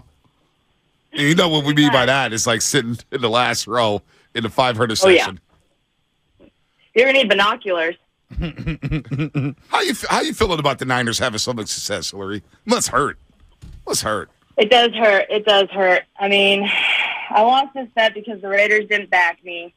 But I will say shout out to the Roasters because I did get like 5 new clients who really enjoyed my smack talk. Really? You know, the FCC didn't appreciate it, but everyone else did. So out of curiosity, just so people, maybe this is the first time they're checking in right now, Boxer and Gerson, we usually do the injury report. You guys are a workers' comp firm. If somebody gets, hurt on the job, how can they reach out to you guys? Just hit us up. We're Boxer and Gerson is the name of our law firm. Boxerlaw.com is our website, but we represent everyone throughout the Bay Area. Been injured on the job, please call us. Okay, so if I get jumped in Philadelphia after the Niners win or lose or during the game, it's a work trip. Can I file a claim? You sure can. You just have to find an attorney who wants you as their client check. Good comeback. And Hillary, when are we doing that Oakland A's tailgate? Because we promised, yes, win or lose, we will be at that tailgate. Yeah, it's going to be an August game, and it's going to be the A's versus the Giants. So. Oh, nice. Oh, I like that. Better come ready. So we can wear our Giants gear. Well, and the best part, Bonte, you already said you ain't going to no Giants games. Yes, and I'm now going you to are. A's game. Well, I'm going to an A's game. I'm going to Arizona. You know what? And you know what, Hillary? I don't even think I'm going to wear Giants gear with the way they've operated this offseason. I'll just wear like an MLB hat or something. Maybe I'll wear a Braves jersey or a Tampa Bay Rays jersey. What are you, Rob Manfred? Yeah, maybe. Yeah, that's a typical Giants move. I respect that. Get him. Not supporting your own team. Get him. No, I can't support incompetent front offices and a manager who, by the way, Gabe Cowboy, I don't know if that was his new chick or what. He was in the suite at Levi Stadium. You see him put it on the Jumbotron? And he was with Jock Peterson. Yeah. But Hillary, I may just, maybe I'll wear a Barry Bonds jersey. I don't know. Or you could wear a jersey that was someone who played for both the A's and the Giants. Darren Lewis? Kevin Mitchell. Stan Javier? Yeah. Samardzija. Samardzija. A lot of good ones. Samardzija, a lot of good ones. Hillary, where are you watching the game at Sunday? Oh, unfortunately, I live in a split household, so I actually hate to say it, but I think I'm hosting a Niners watch party at my house. Wow. Is Willard going to be there? Yeah. Watch party Willard going to be there? Hillary. We'll see how it goes. I mean, listen, I honestly, I wish you guys the best of luck. I really do. As an A's and Raiders fan, I got to be honest. I don't really know what it feels like to be in playoff games, but as a Warriors fan, I understand the stress of the Western Conference Finals. So, yeah, there you go. Last year we sent you guys to the NFC Championship game in LA, and we all know how that turned out. Oh, why you got to do that? Hopefully you guys have a better pregame ritual this year. Yes, we will. We absolutely Maybe will. You hit those rocky steps before or something. Oh, yeah, we got to do that. Should we do the tourist thing when we're in Philly? I mean, I don't know if you guys can make it up the steps, but you should definitely try. I wasn't thinking about the Rocky Steps this week. After a couple cheesesteaks, your boy may fade. Hillary, you're the best. We appreciate you guys in Boxer and Gerson. Yeah, seriously, we thank really you. do. We'll send you lots For of real. photos, and we'll see what we can do for you guys. We can't wait to see you in August as well. All right, best of luck, you guys. Yeah, support the people who support us at 95.7 The Game. And Boxer and Gerson's one of our best partners. So if you're out there and you get injured on the job, you know who to reach out to. Boxer and Gerson. Find them all over. They're on Twitter, Instagram. I mean, it's a simple Google search. No doubt. Boxer and Gerson, we love them. We love the partnership. They did send us down to SoFi Stadium. And it was a disappointing ending to that game. It was a great day. And then Troy Aikman said, boy, I'm afraid this game's going to have to come down to Jimmy Garoppolo, and I just don't know. I can't find the Toms.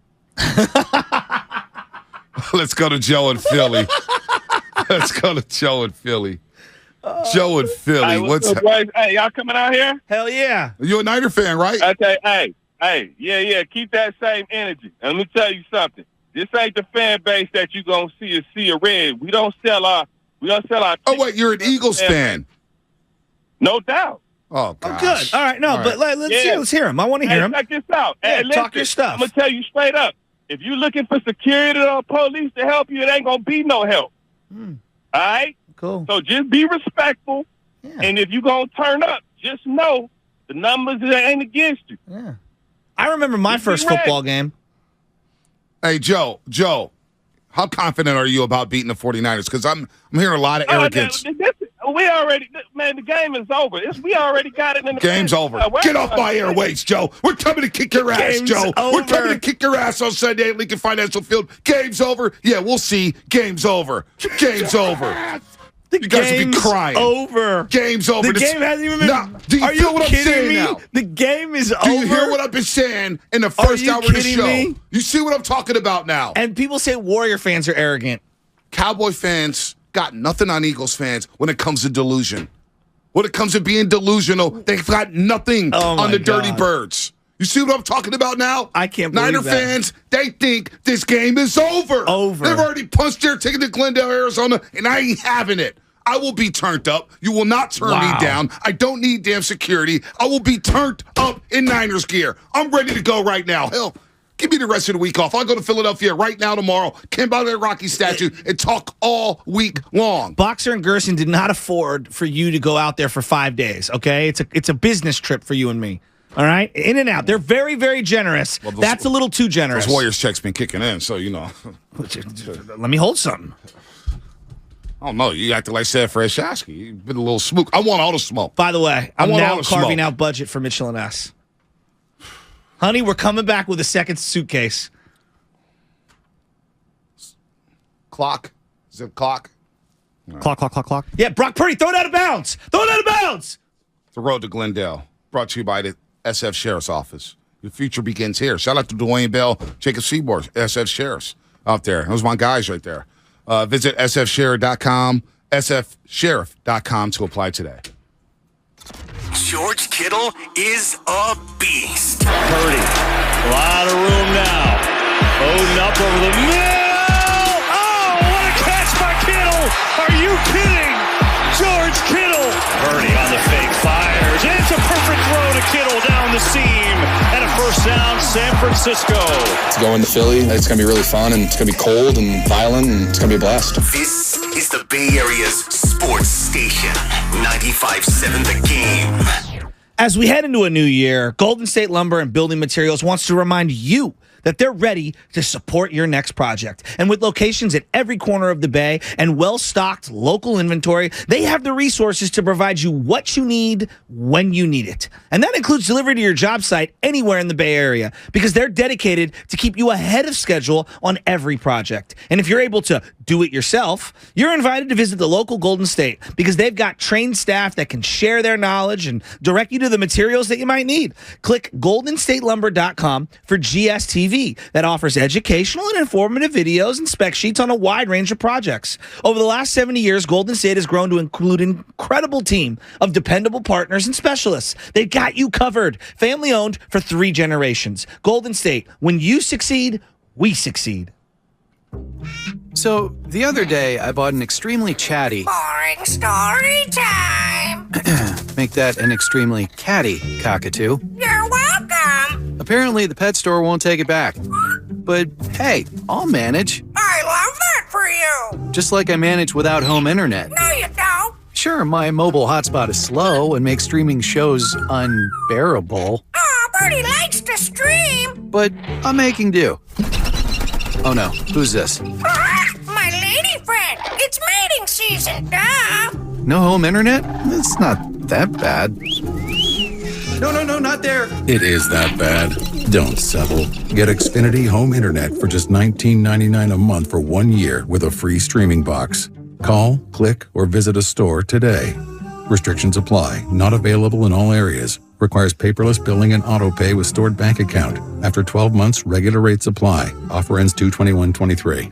Visit Friedman's Appliance in Pleasant Hill to see Signature Kitchen Suite's full line of luxury built-in appliances, including the first Pro range on the market with built-in sous vide, induction, and gas all on one cooktop. And now it's easier to build the kitchen of your dreams with the Dream Suite Savings Program with additional bonus rebates. You can see all of the Signature Kitchen Series appliances displayed beautifully in live working vignettes at Friedman's Appliance in Pleasant Hill or at friedmansappliance.com. Thinking of selling your house, but you don't want to deal with repairs, cleaning, realtor photos, and showings? With John Buy's BayAreaHouses.com, you don't have to do any repairs or pay any commissions. Call 510-426-7000 and John will give you a fair cash offer without any inspections, showings, or other headaches. That's 510-426-7000. When you sell to John Buy's BayAreaHouses.com, you decide when you want to move, according to your schedule and your terms. John buys vacant houses, inherited houses, beautiful houses, fixer-uppers in any condition, as is. John Buy's BayAreaHouses.com provide you the easiest sell possible and assist you in every step of the way. If you want to sell and have any questions, please call 510-426-7000. That's 510-426-7000. And get the offer you have been waiting for. Business owners, you may be eligible to claim the Employee Retention Tax Credit, a payroll tax refund from the United States Treasury, applicable to businesses who kept employees on payroll during the pandemic. Contact Paychex to see if you qualify at paychex.com/ERTC. Paychex is proud to have helped more than 45,000 businesses secure over $9.2 billion in ERTC claims, an average of $190,000 per business. Paychex.com/ERTC. You've got advanced prostate cancer. But you're not waiting around. You want straight talk. The facts about Orgovix. Orgovix Relagolix 120 milligram prescription tablets is a treatment for adults with advanced prostate cancer. Fact: Orgovix is a different kind of androgen deprivation therapy treatment, a pill, not an injection. Orgovix may cause serious side effects, including a heart condition called QT prolongation. Tell your doctor right away if you feel dizzy, faint, have a racing or pounding heart, or chest pain. Orgovix can cause harm to an unborn baby or miscarriage. Use birth control during treatment and for 2 weeks after Orgovix treatment. The most common side effects include hot flushes, increased blood sugar and blood fat levels, muscle and joint pain, decreased blood hemoglobin levels, increased liver enzymes, tiredness, constipation, and diarrhea. Other side effects include weight gain, decreased sex drive, and erectile function problems. Orgovix may cause infertility. Talk to your doctor if infertility is a concern for you. Go with Orgovix. Ask your doctor. For more facts, visit gowiththefacts.com. Right now, you can get free carpet installation from the Home Depot. So while we're putting in your new carpet, you'll have more time to take care of the lawn, get started on dinner, or just lay down and relax on your new carpet after it's installed. Get your free carpet installation started with the Home Depot. How doers get more done. Minimum purchase of $4.99. Exclusions apply. U.S. only. See store for details.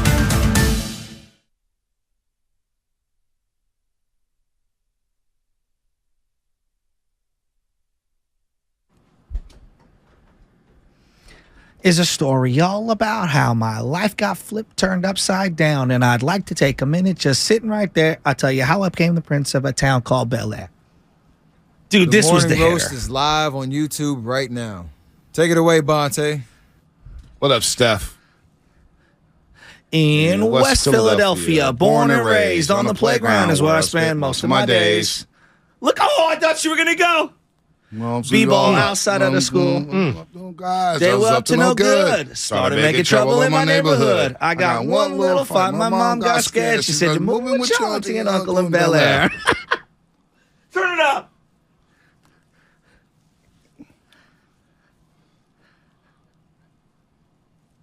This wasn't in the show. No, because they edited it. The extended intro. Yeah, for they the first edited season. it. God, I love this. Dude, I'm going to be real with you.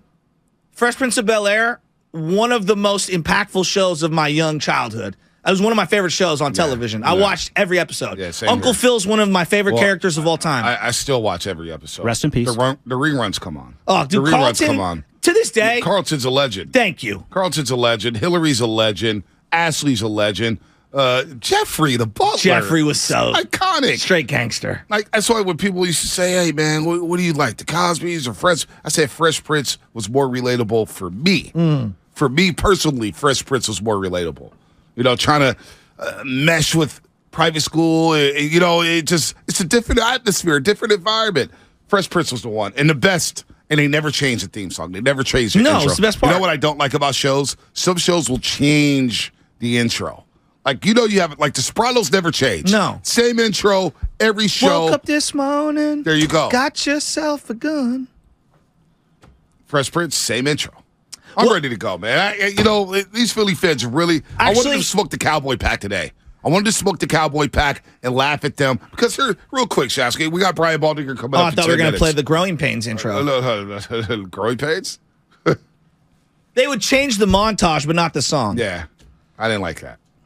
I didn't like it. Step by step. Step by step. Day by day. Come on, you know all the 10 songs. Kids. TGIF. They have like a 3-4 year run. They did. It wasn't bad. But Fresh Prince was that show. It was. Richard Sherman. We'll get to Tamir in just a second. Yeah. Tamir in Oakland. It's been a while. Let's see what Sherman had to say about Cowboys. Give it to me. Cowboys fans, I'm sorry. You guys talked a lot on my timeline, a lot of comments on my videos, and you gave me a lot of ammo. I sat there. I didn't respond to a lot of them because I was sitting there holding this in. I knew this would happen. You knew this would happen. Dak knew this would happen. McCarthy knew this would happen. Jerry Jones knew this would happen because this is always what happens. And so next year, when your team's 13-4, whatever it is, or 12-5, just shut up and hope that they can beat the San Francisco 49ers. Because you know who's going to be there again? The San Francisco 49ers. I love how Sherman's just embraced the 49er culture. It's kind of crazy. It's kind of wild. It's kind of crazy, right? It's like quietly he always wanted to be a Niner. Well, it reminds me of like Wade Boggs. Like, yeah, I'm a Yankee. Right. It's like, what? wait, you're riding a horse at Yankee Stadium? Like, wait, you're a Yankee? Yeah, you know what I mean? Like Roger Clemens saying like, I'm a Yankee. Yeah. It's like, How about Roger Clemens when he was coming back and he was like going up against college kids? And he goes to the University of Kentucky. Yeah, he's like 46 years old. 46 years old in full-out Yankees gear, pitching to college players. I'm going to tell you right now, I'm a Roger Clemens account. All right? After the Jeter.com. He's one of, before that. He's one of my favorite players of all time. No. He's Before out of his mind. Before that, I was like, all right, Roger No, Clemens. I love whatever. Roger Clemens. The Jeter.com, I was like, oh my gosh. I love him even more. The splitter is one of the greatest pitches in the history of baseball. I just love the way he talked baseball. Well, yeah, he's nuts. The Texas bow tie, where he throws at someone's neck. Let's get to Tamir. He was so roided out when the bat came back to him in the Mike Piazza thing. He goes, I thought it was the ball. I thought it was so the ball. So you threw it at him? So you threw it at him. So you're going to throw the ball at him, too. The Jeter duck, he did come in like Jabba the Hutt. He came in hard. Yeah. He came in hard. First, he came in unrecognizable. Yeah. He had the hat on with the blazer. Weighing 400 pounds. What's going on here? My favorite is when he threw his wife under the bus for steroids. Yeah, I mean, yeah, she's the one who shot it in my butt. Yeah, no, he said that she was doing it for the swimsuit modeling. Right. Remember? She was the one who was doing it. Are they still married? I don't even know. Probably. The money's Dude, still Clemens rolling was on. so sick. Him on the Blue Jays was sick, too. Sherman just taking shots at the Cowboys. I love it. Now, we see the Cowboy fan reactions, breaking TVs, blaming Dak. Even their own social media account is roasting Dak. Jerry Jones canceled his appearance on 105.3 The Fan with RJ and Sean, our buddies down there in Texas. Did he? Canceled it. Yeah, he canceled it. The GM and the owner canceled it? Honestly, Stephen Jones canceled too. Wow. I was thinking about this yesterday. If you're Jerry Jones, you almost have to. Like at this point, you've got to fire yourself as GM. Yeah, I've been telling you that for 10 years. No, like now you have to. No, you've been telling you that for 10 years. I know. You're right. He's done. I know. He's cooked. Like as long as he's running his show. Exactly. You're they limiting will the never search. win anything. Yeah. Cowboys. Smoked that pack. Knew that was done. It's just a matter of time. Baldy in 7 minutes. Baldy. Brian Baldinger breaking down the 49ers. 7 minutes. Go nowhere. Tamir, Oakland, what's happening? What's happening, Tamir? Good morning. Oh, guys, man, long time. Yeah, long time. And Joe, you guys are good when you go to Philly. It's how you carry yourself. The dude, they talk a tough game. I've been there. But if you carry yourself, Vontae, you know what I mean? Like, you're from a certain area. Yep. You carry yourself when you come there with that swag. They're not going to mess with you, though. Yeah, no doubt. How to talk that stuff. They'll talk. They're not about that. Go there and rep your Niners, rep your colors. I'm not a Niner fan, but my dad was, so rest in peace. I hope the Niners win that game just for him. You know what I'm saying? So that's what I got to say. But y'all go out there and do your thing. Don't worry about nothing. Let's go. Appreciate that. Let's Appreciate go. that. Good call, Tamir. Shout Good out call. Tennyson High School. No doubt. Tamir's a great dude. Great dude. Kenny in Richmond. Kenny, what's happening? What up, Kenny? What's up? What's up, Vontae? What's up, Shasky? What's up, baby? What's up to all the roasters? Listen, man, I've been humble. I haven't said nothing. I've been cool, but I'm tired of everybody doubting these Niners. Shasky, let's go, baby. I know. Let's shake out your voice. Let's ride this ship, whether it float or fail. Let's go. That last caller from Philly, Joe, he got me fired up this morning. I know. But you know what? Man, we going to get out there. We going to go to Philly, and we going to bring Mr. Purdy, and we going to bang, bang, Niner gang all in Philadelphia. Let's go. There's another roaster on the way to Philadelphia. I'm with Kenny in Richmond, and I'm with Marcus. Marcus Bos, what was his last name? He sits by my section. Marcus Bosworth. I've met him in Jerry's Word. It was like, Bonte, I'm a roaster. Last year at the Wild Card game. Marcus Bosworth just DM'd me on Instagram. Flight is booked for Philly. It's on. So now we got another roaster. Now we're 5 deep. Let's multiply this bad boy. Don't fire till you see the whites in their eyes. It'll be like Bunker Hill. We'll be like Davy Crockett. Feels like it a little bit. It's like the Alamo. We're protecting the Alamo, boys. By the way, I shouldn't read this text, but I think Anna is still asleep. 650 City the Bubble text line. Shout out to Nia Long on Fresh Pitch. Shout out to Nia Long on the Best Man, the sitcom that they just did. The Best Man Chronicles. Is she still with? No. Nia Long has aged very well.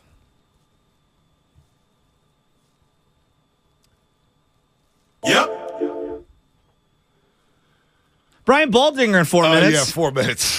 3.5 minutes. 3.5 minutes. 3.5 minutes, Brian Baldinger. So let's make that happen this year. Okay? Hey, let me ask you this before we get to Baldy. Niners Cowboys, as we put this to bed. God, it's going to live forever.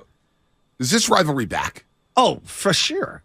To me, they're the number one rival again. They've catapulted the Seahawks and the Rams. They're number one to me. Really? Top of the list. Right back? Right back. And they come back to Levi's next year in the regular season.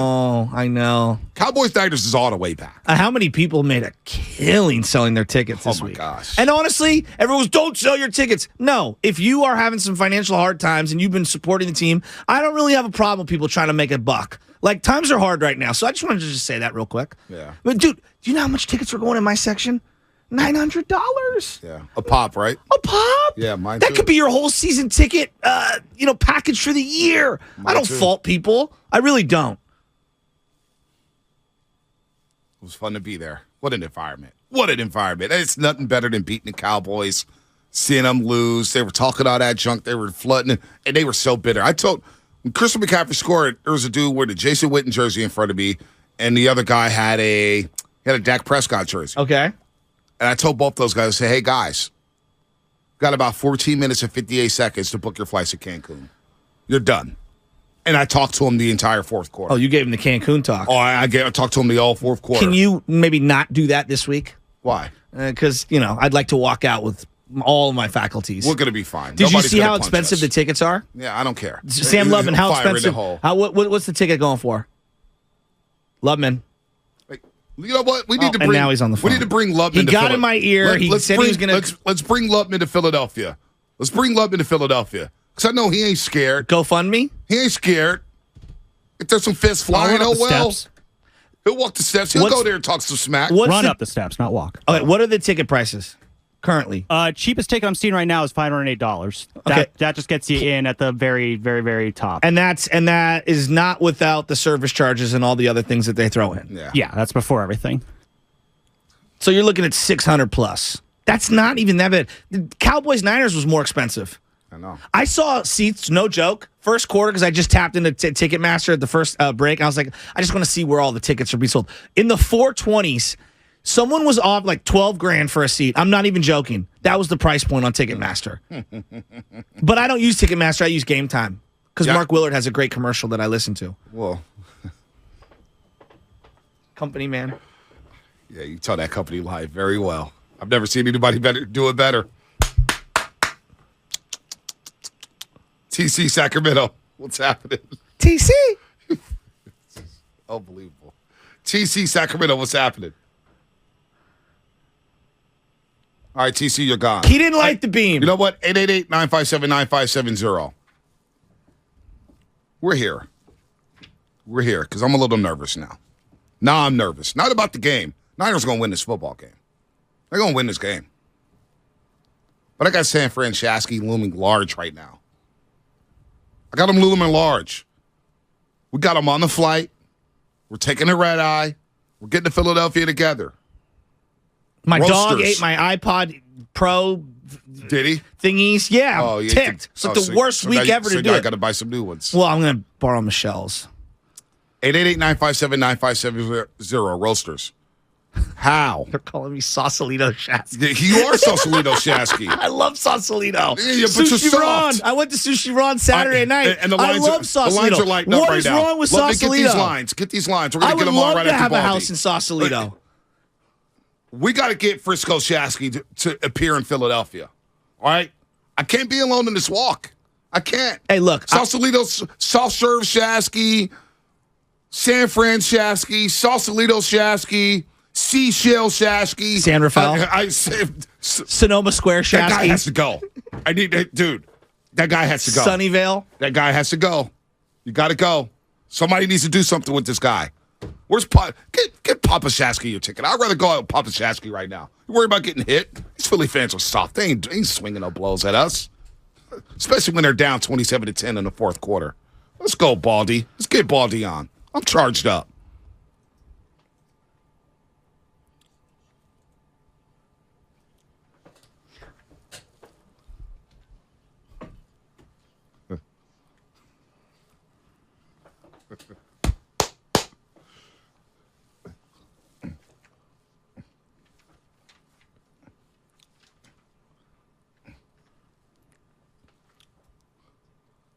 All right, it's on like Donkey Kong this week, baby. Niners, Eagles, NFC title game. We got our main man, God, Brian so Baldinger. He works out with Lane Johnson. So I don't know if Baldy's an enemy this week. I don't know if he's behind me. I don't know who I'm talking to. A double agent? What's going on with Baldy? He joins us on the Bud Light guest line. All postseason guests appear on the Bud Light guest line. Bud Light, easy to drink, easy to enjoy. Love having Brian Baldinger on. Championship weekend. Saw a great divisional round of football. Cincinnati goes in the snow, beats Buffalo. The Jaguars hang tough, can't outlast Patrick Mahomes on one ankle. And, of course, the Eagles roll over the Giants. And, of course, the matinee was the Niners and Cowboys. Baldy, good morning to you. Let's recap the Cowboys-Niners game before we move on to Philadelphia. A physical football game. The Dallas defense was very, very impressive. But the Niners, when they needed a drive from Brock Purdy and company, they got it done in the fourth quarter, and they outlasted the Cowboys. What a performance by that defense, but what composure by Brock Purdy in that offense. Well, I think it's just, good morning, guys. Bonte, good Joe, morning. It's good to be with you. I mean, really is. It's been a long journey. It's been a lot of fun. But, that's that's playoff football, what we saw. I mean, it's a nail-biter. It's 9-9. Red zone scores were, hard to come by. McCaffrey breaks through on a 2-yard run, a really well-designed play. But, it's just playoff football. Micah Parsons out there, just bringing the heat. And, Donovan Wilson and all the guys from Dallas, really did a good job of keeping things down. But, at the end of the day, the reason why the 49ers are moving on is because you just can't, and I don't want to jinx anybody, but you can't get Purdy into making a mistake. They got Parsons chasing him to the sideline to sideline. I've seen so many guys throw the ball up. Brady threw the ball up in the first round, trying to get the ball out of the back of the end zone. It's intercepted. But, that guy mechanically, even when he threw that one ball away at Kittle in the corner, he made sure that he set his feet, that he could really get something into the throw, to throw the ball away, to not take a negative play. And the worst thing you could do with Brock Purdy at this point with me is just look at statistics. Because I see the guy throw the ball away, make the right play, which is throw the ball away, go to the next down, kick the field goal. Those kind of things, you can't get him to make a mistake. You got Dak Prescott to make 2 bad mistakes. And that was the difference again. They led to 2 field goals. That was the difference in the game. The kid is just, poise is a word. But this guy doesn't blink. To me, he looks like he doesn't even work up a sweat. Yet he's making all these throws and making all these plays. Well, Baldy, B&B were at the game, and I kept telling him, it feels like, and we'll get to why that was, nobody was open. There weren't a lot of open receivers downfield. It was a tale of 2 games. Last week, everyone's open. This week, it feels like nobody's open. He hit a couple of throws that, to me, were like tiny, tiny windows, and boom, he hits them. Kittle on the seam route, first quarter. Boom, great throw. Ayuk on the deep comeback that got him a first down, that kept them in field goal range into the red zone. And then the third one was obviously the rollout to the left, and Kittle comes dragging across on the late throw. So those were some dimes. Just absolute dimes, and he makes those throws. I don't know. I feel like he had a pretty good game given that nobody was open. 5, Joe. 5 is the magic number. You got to make 5 throws that should be bumped to a resume reel when you play at this level. And the throw where you're describing, Joe, rolling out to his left. Kittle is a late fit on that play. They've got, Debo and Ayuk are the primaries on that play, and the Cowboys literally were all over that route combination. I broke it down for the NFL Network here, but they literally got 4 guys around Ayuk, and they got, the safety is sitting on top of Debo. There's no place to go. Now, he's got time. On that play. Parsons was actually on the other side of the field, which helped. But Kittle sees he's in trouble, and he throws his arm up, and he goes to the void in the field, and he sees it. He did the same thing the week before on the touchdown throws to McCaffrey and to Mitchell, where he can find people on the other side of the field. Now, you could say, I hear, we hear all the, he's a system quarterback at Shanahan, he got talent. To make that throw and to see Kittle like that, now it's a great catch and all that, but still, the guy's eyes and how he sees the field are special, and it separates him from almost everybody else in this tournament right now. Special? I want to stop on that, because I think that's important. There's a lot of chatter about next year and the offseason, and I understand all that. I feel like we're putting the cart before the horse. For right now, you're seeing a guy who's playing special football, Baldy? Yeah, special football. Wow.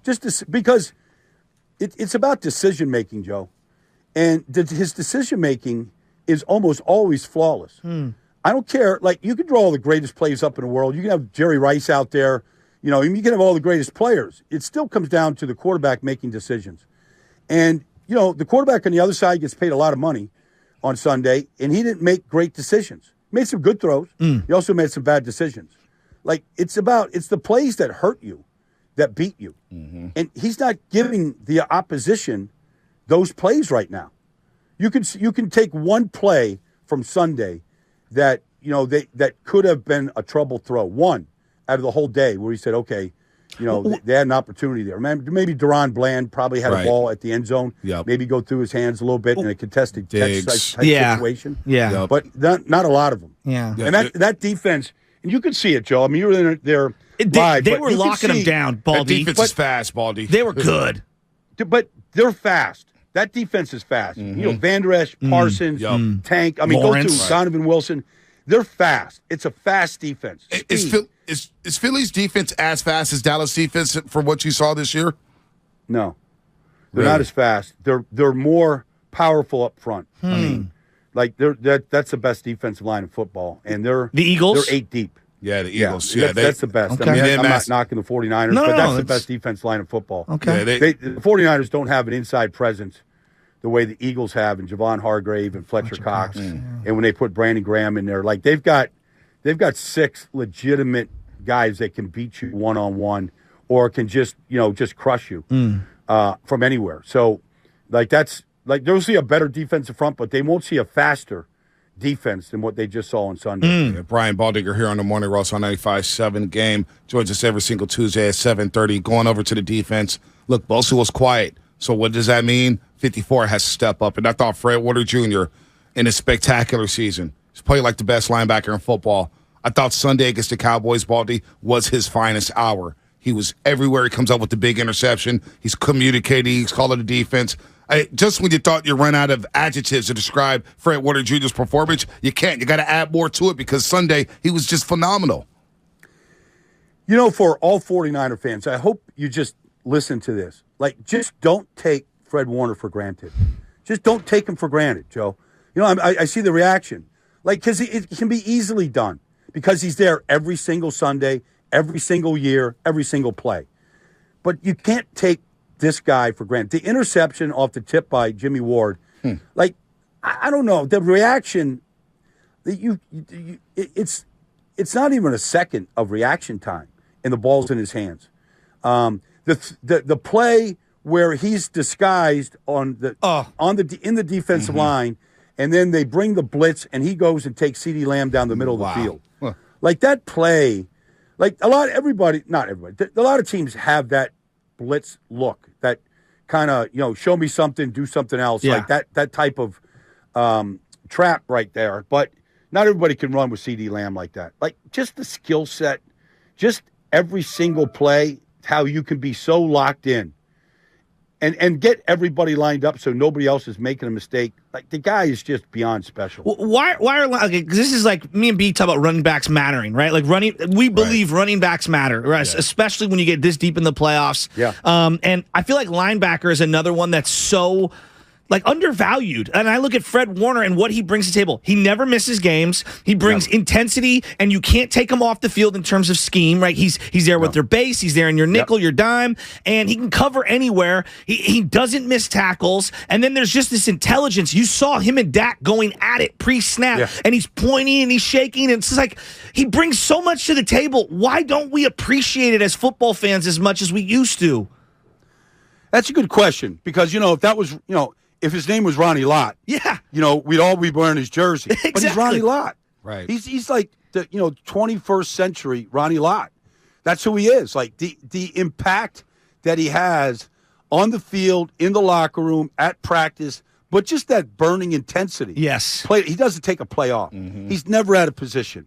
Like he's like there's a great play where he takes, before Pollard got hurt, where he tackles Pollard for a loss, so for a 2-yard loss. And on the play, Armstead, it's a design blitz, but Armstead is grabbing Zach Martin. I mean, technically it's a hold. It's the old Sometimes Justin Smith. Called, but everybody does it. the umpires, behind in the offense, so they don't see it anymore. But like it's a design play where Armstead holds Zach Martin. He can't come off on the combo block, and Fred just shoots it. Like he just trusts that Eric's going to do it. He's going to do his job, and he's going to go make the play. And like that's probably Fred's call. It's probably Fred's call to make. It's just an instinct. Okay, Pollard's in the backfield. It's first down. Let's go give him a 2-yard loss to get him in 2nd and 12. Just make it more difficult. Like there's probably so many things just like that we can't even see that would make you even appreciate him even more. But he's Ronnie Lott right now is what he is. Wow. He's been unbelievable for the 49ers, starting with his first game that you always discuss, Baldy, when he was up in Minnesota wearing number 48 with the green dot helmet. Fred Warner Jr., special linebacker. I think 49er fans appreciate him, but I think all football have seen what number 54 can do with all the primetime games the Niners play. Baldy, going back over to the offense. Last week was talking to Joe, saying, George Kittle hasn't had that signature moment yet in the playoffs. It's been a very good run blocker, and everybody loves run blocking, but the casual fan will say, well, what about the catches? What about the yards? We came up with 5 big catches and 95 yards, and I thought that was George Kittle's signature moment so far in his postseason career. Yeah, I agree. I agree with you, Bonte. And, the good thing is I don't think it matters to anybody in that locker room who's wearing a hat that day. Mm-hmm. Like George got the opportunities. The throw, the first throw that you're talking about, Joe, the seam route. Not everybody can make that throw. But George is he's a dynamic player. Like he's already been in the podium talking about coming to Philadelphia and what it's like. Like he knows, bring it. Like the mentality of that team is, okay, the louder, the more vicious, the crazier the atmosphere. Like they're just going to feed off it. Now, you got to handle the atmosphere.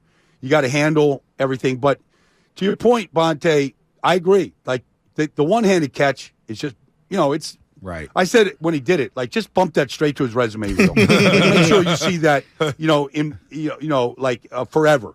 Like people should see that catch. Right. Because it was a great moment. And when you get 30-yard chunk plays in any drive, you almost always score. Yeah. It might be a field goal, but you almost – because if you go back in the huddle after that 30-yard catch and you're on the other side of the 50, you're like, okay, like we're going to score on this drive. We're not down here in the end zone, listening to the crowd or anything. Like we're here on the other side of the 50. The mentality is we're going to score on this drive when you get chunk plays. That's why they're so important. Cowboys had a hard time getting them. They got one. The whole day, they got one. CD had that sweet catch. That was an incredible catch. They miss Amari, but CD's an incredible player. That guy is just tougher than shoe leather, man. They need another weapon on the opposite side of CD Lamb in Dallas, no doubt about it. But Philadelphia does have other weapons outside of A.J. Brown. That's Devontae Smith and Dallas Goedert. I'm worried. This challenge that this Niners defense will face in this Eagles offense.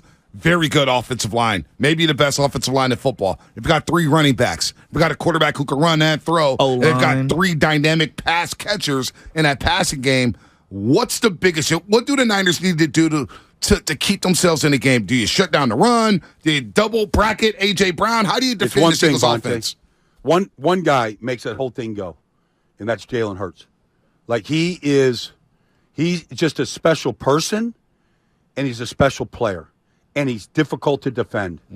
Last week, the Giants had no answer. Now, the Giants, in talking to guys on the Eagles, they looked exhausted. They had a day short. They left it up in Minnesota. They were tired. They were a tired team. And, all those guys that made plays the week before, Dexter Lawrence, they didn't do anything. They got just their, drilled into the dirt.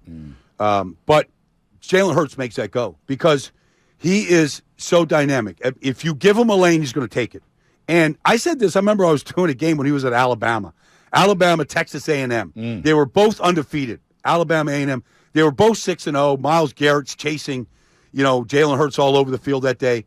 And I said during a broadcast then, this is probably 7 years ago, I said, I don't know how fast Jalen Hurts is, but he's faster than everybody else on the field. Wow. And when I watch Jalen, I never see Jalen Hurts ever get caught, ever. He's as fast as he needs to be, and he's under control. And the guy doesn't blink. He's difficult into getting to him to make an error, but that's a challenge for the 49ers, is you've got to get Jalen Hurts to make mistakes. Yeah. However you do it, whether it's blitzes or schemes, or you got to make him miss, because otherwise, if he just stays on point, he's going to make plays. Like, I think he's the best deep ball thrower in the NFL. People could challenge me on that, but I've watched him throw 52 plays over 20 yards down the field to AJ and Devontae and to Goddard. Like, he has got an excellent touch on the deep ball. Yeah, Baldy, I want to squeeze a couple in here before you get out of here because there's so much to get into. What happened with Bosa this week? It felt like him and Tyron Smith was a gladiator matchup. I mean, I haven't seen a tackle hold up the way that he did. I mean, he dropped Bosa to his knees on numerous occasions. I've never seen that before. Well, he's got the strongest vice grips of anybody in the league. I mean, Tyron Smith gets your hands on you, it's over. I don't care if your name is Bosa or not. Like, he's got the strongest grips. I mean, I've literally seen him. Like, it almost looks like a superhero, like, cartoon. I've seen him literally pick guys up off the ground. Yeah. With his grips. Like, he's a forklift. So, and then, but Nick is also comes off the ball the lowest of any player in the league. And so if you got these vice grips pushing on you and you're trying to turn the corner, you're going to end up, like, face planting. And that's what he did a couple of times. I think, but I don't know if he's wearing down. I don't know. But he wasn't great. He's got a different rush. I think Lane Johnson knows this. I think the Eagles know this. But he's different on the right side than he is on the left side. On the right side, it's almost always speed to power. On the right side, he's almost like his brother. It's like a two-hand swipe, and he's flipping his hips and he's turning a corner. So I feel like you got to know, Nick, right side versus left side, and what you're going to get from either side. And I'm sure the Eagles are studying that, and getting ready for it. Lane Johnson is battling through a torn abdomen muscle right now. Played the whole game the other day. He's challenged a little bit. I think the 49ers know all about it, but it'd be interesting to see how he handles power. He didn't get that from Kayvon Thibodeau on Sunday. Yeah. Baldy, they have to unlock CMC and Debo. It felt like whether personnel, scheme, Dan Quinn, I don't know what happened. I'd love your breakdown on that. But McCaffrey did make one play that stuck out to me. He caught one in between two defenders sandwiching him, and I turned to the guy next to me. I don't know how many wide receivers make that play, let alone running backs in the league. But how do they unlock those guys this week? The play, Joe, was a 3rd and 7. Oh, it was a huge catch. Big first down. Huge catch. 7, he got 7.5 yards. Yes. And they squeezed it perfectly. The Cowboys, right. Like, that wasn't I don't think that was the primary. But, they got it to McCaffrey. And his hands, like, sometimes for a receiver, your eyes have to be as fast as your hands. Like, I think he saw it so fast. That's why his hands are able to react so fast. But you're right. I don't know that a lot of guys could catch that ball in traffic. Because if you allow it to hit your body and trap it, it's too late. Yep. It's going to get deflected. What did they do? Was it more Dan Quinn and what he knew when it comes to Shanahan? Was it their personnel? What's transferable to Philly? Why did McCaffrey and Debo not get open? Why were the running lanes clogged? Like, walk me through the offense for the 49ers and how it compares week to week from Dallas to Philly. Well, they ran the ball a lot better in the second half, Joe. Okay. They did not run the ball well in the first half at all. But you saw them really lean on the run game. And I saw a sideline shot of McCaffrey and Juice.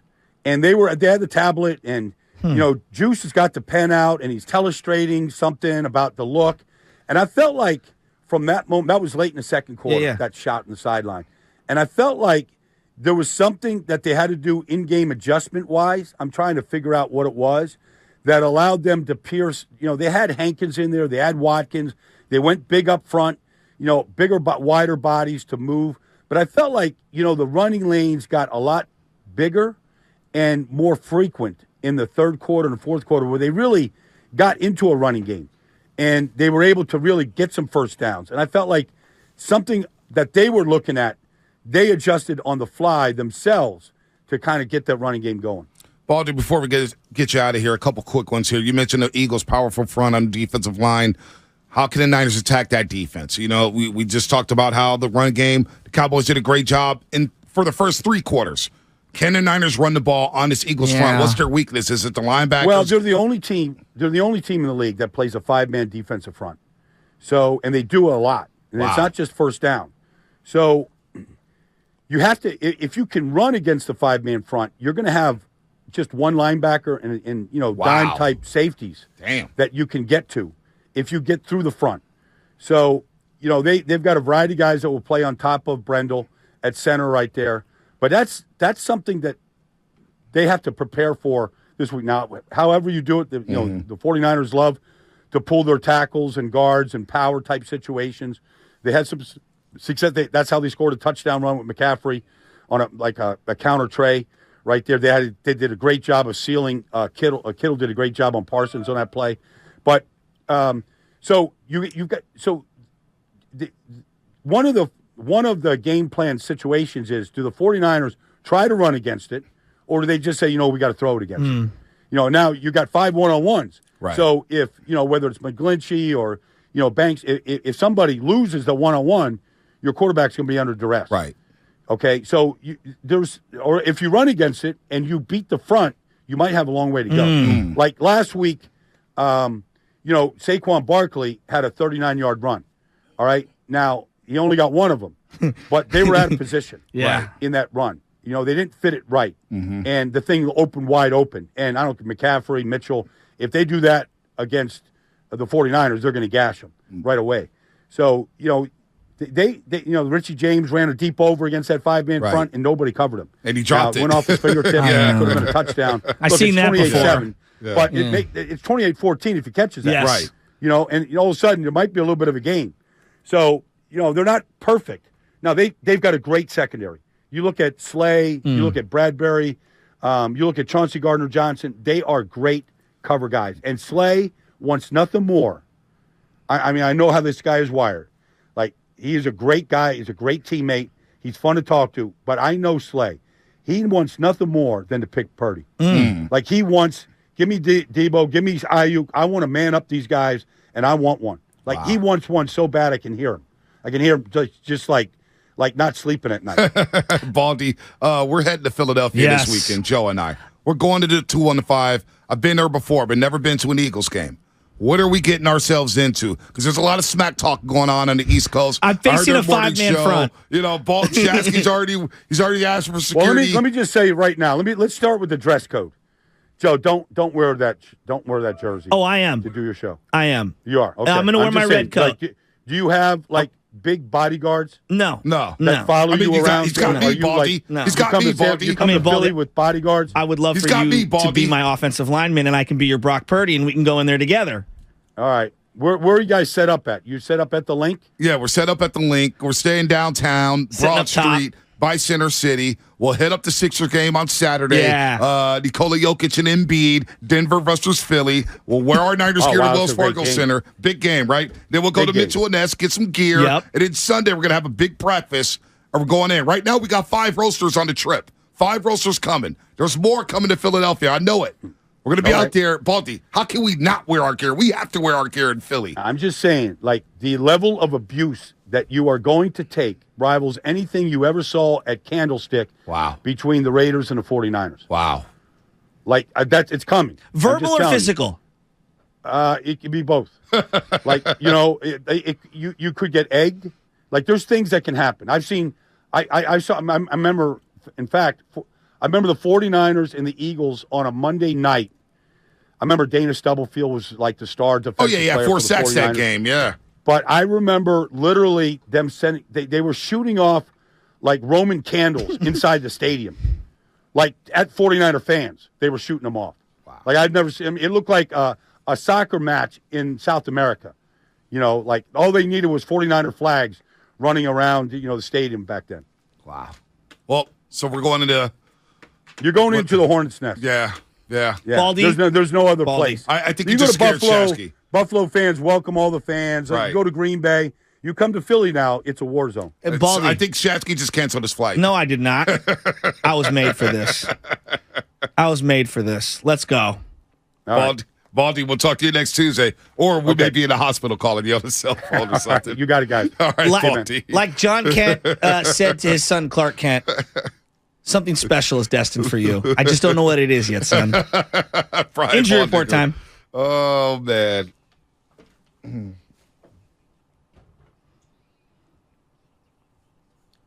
Oh, my God.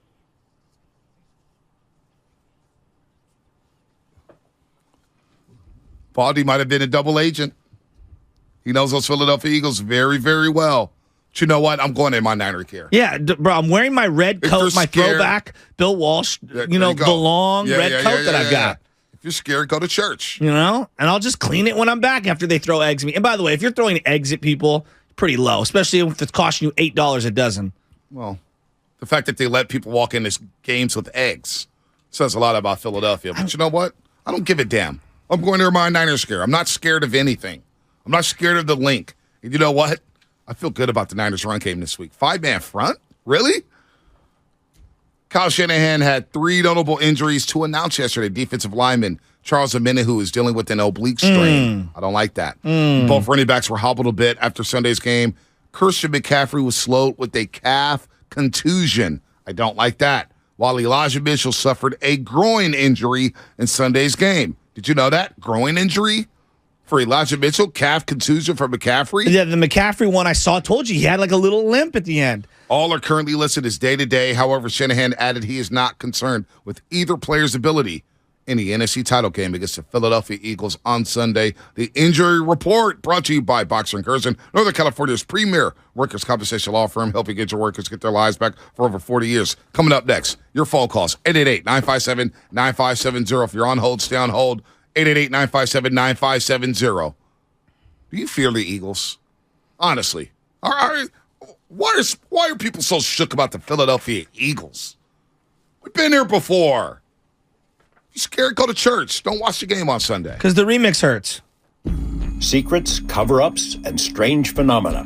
UFOs and ideas that challenge reality itself. My name is George Knapp. I dig into news stories that others can't or won't. I'm Jeremy Corbell, and for some reason, people tell me things they probably shouldn't. And this is Weaponized. Follow and listen to Weaponized, the presentation of Jeremy Corbell, George Knapp, Dark Horse Entertainment, and Cadence 13 Studios. Available now for free on the Odyssey app or wherever you get your shows. Hey, it's Joe Shasky here to talk about the tax and crypto attorneys and accountants at Kugelman Law. You've probably heard by now the IRS is receiving $80 billion to increase enforcements and audits of individuals and small business owners. If that news worries you, if you have years of unfiled tax returns, or if you are already receiving notices from the IRS or the Franchise Tax Board, then you need to contact Kugelman Law at sftaxteam.com. I know the team at Kugelman Law. I've met with them, and I know how approachable and down-to-earth they are, even when discussing major tax problems. They strive to provide effective and efficient resolutions to all your tax and crypto needs while offering straightforward and transparent pricing. So visit sftaxteam.com to schedule your consultation today to get a fair and honest assessment of your tax and crypto needs. That's sftaxteam.com. Alexander Kugelman, managing attorney, 21 Tamil Vista Boulevard, Suite 202, Corte Madera, 94925. This paid endorsement does not constitute a guarantee or prediction of results. Every small business owner knows business happens everywhere. The office, the warehouse, or on the road. And no matter where it takes you, there's one solution to help your business thrive. Comcast Business Complete Connectivity. It's the largest, fastest, reliable network with advanced gig speed Wi-Fi and cyber threat protection in one solution. Get started for just $49.99 a month. Plus, add Comcast Business Mobile and you can save up to 60% a year on your wireless bill. And ask how to get up to a $750 prepaid card. Flight 291 is now aboard. Yep, you're going places. And when you get there, be ready to do business. The complete connectivity solution from the company that powers more small businesses than any other provider. Comcast Business, powering possibilities. Ends 2/21/2023. Restrictions apply. Requires EcoBill and AutoPay. New 50 megabits per second internet and Comcast Business Security Edge customers only. Equipment taxes and fees extra. After 12 months, regular rates apply. Gig internet required for gig Wi-Fi. Mobile savings compares pricing of top 3 carriers. When people have a craving to explore new and traditional Asian cuisines, they head to P.F. Chang's, where scratch-made dishes come from the 2,000-year-old tradition of wok cooking. P.F. Chang's wanted to explore new possibilities for their website. They turned to AmericanEagle.com. AmericanEagle.com re-architected architected P.F. Chang's website, integrating multiple third-party systems to create a unified digital experience. The results? Improved page speed and performance, personalized content based on users' location, intuitive online ordering, an increase in organic search visibility, and a 40% increase in new users. For scratch-made Asian cuisine, visit your local P.F. Chang's or go to pfchangs.com for website design, development, digital marketing, and hosting that produce efficiency, revenue, and results. Visit AmericanEagle.com. P.F. Chang's and AmericanEagle.com. Another example of the best businesses in the world, turning to the best in the business for websites. Go to AmericanEagle.com or call 877-WEB-NOW1. That's 877-WEB-NOW1. I'm here at the Big Game headquarters. Total Wine and More, scoring huge savings on the perfect bourbon. Local craft beer. Forgetting something? Oh, yeah. Cabernet, seltzers, and so many low prices. Valentine's Day is right after. Whoa, new game plan. You got this. Total Wine can help you score the perfect bubbly, too. Thank you. I would have been so... You sure would have. Your Big Game headquarters. Love what you find, always at the lowest price. Only at Total Wine and More. Drink responsibly. B21. They say they'll get your biggest tax refund. Jackson Hewitt says your biggest tax refund guaranteed, and a chance to double your tax refund. Thousands in weekly prizes during the Double Your Refund sweepstakes. Your biggest refund times 2, twice the money, so forget about them. File your taxes on the double at Jackson Hewitt today. No purchase necessary to enter or win. Open to U.S. residents 18 or older who file a 2022 federal tax return. Promotion ends 4/2/23. Visit jacksonhewitt.com for rules. Streaming only on Peacock. From the mind of Ryan Johnson, the writer-director of Knives Out. Miss Gale, you've got this gift. Always knowing the truth. I only know if something is a lie. The real trick of it is to figure out why. Natasha Lyonne is Charlie Cale. It wasn't an accident. I think there's been a murder. You watch too much Dateline. A new 10-part mystery series. Wolves on my fender. I gotta keep moving. I have been kind of a death magnet. Poker Face, streaming January 26th, only on Peacock. Kirby is your driveway mechanic. They bring the shop to you with brake replacements, oil changes, washes, and so much more. Get $50 off your first oil change with code OIL50 at Kirby.com. That's CURBEE.com and use code OIL50. You're listening to 95.7 The Game, KGMC FM and HD1 San Francisco. Always live on the free Odyssey app. It's time.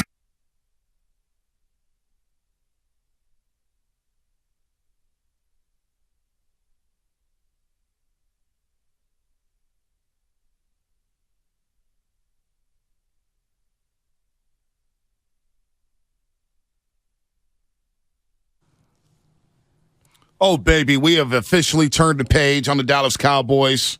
How about them Cowboys hanging out in Mexico? How about them Cowboys hanging out in Mexico right now as they cleaned out their lockers yesterday? Bye-bye to them. Hello to the Philadelphia Eagles as we say good morning to everybody out there getting off their graveyard shifts. If you're at work, what is up? If you're getting ready for work, what is up? Teachers, students, cops, CHP officers, bakers, longshoremen, electricians, plumbers, janitors, you know it. Good morning to you all as we get ready for the NFC title game. The third time the Niners in the last 4 years have been in an NFC title game, but this time it may be their toughest challenge yet, playing the high-flying, explosive Philadelphia Eagles in Philly. It's going to be cold. They're cocky. They think the game will be over by halftime.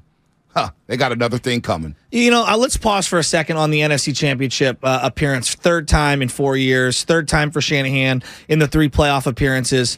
Harbaugh, at least in the last 20-something years, is kind of the gold standard for excellence for coaching for the 49ers, right?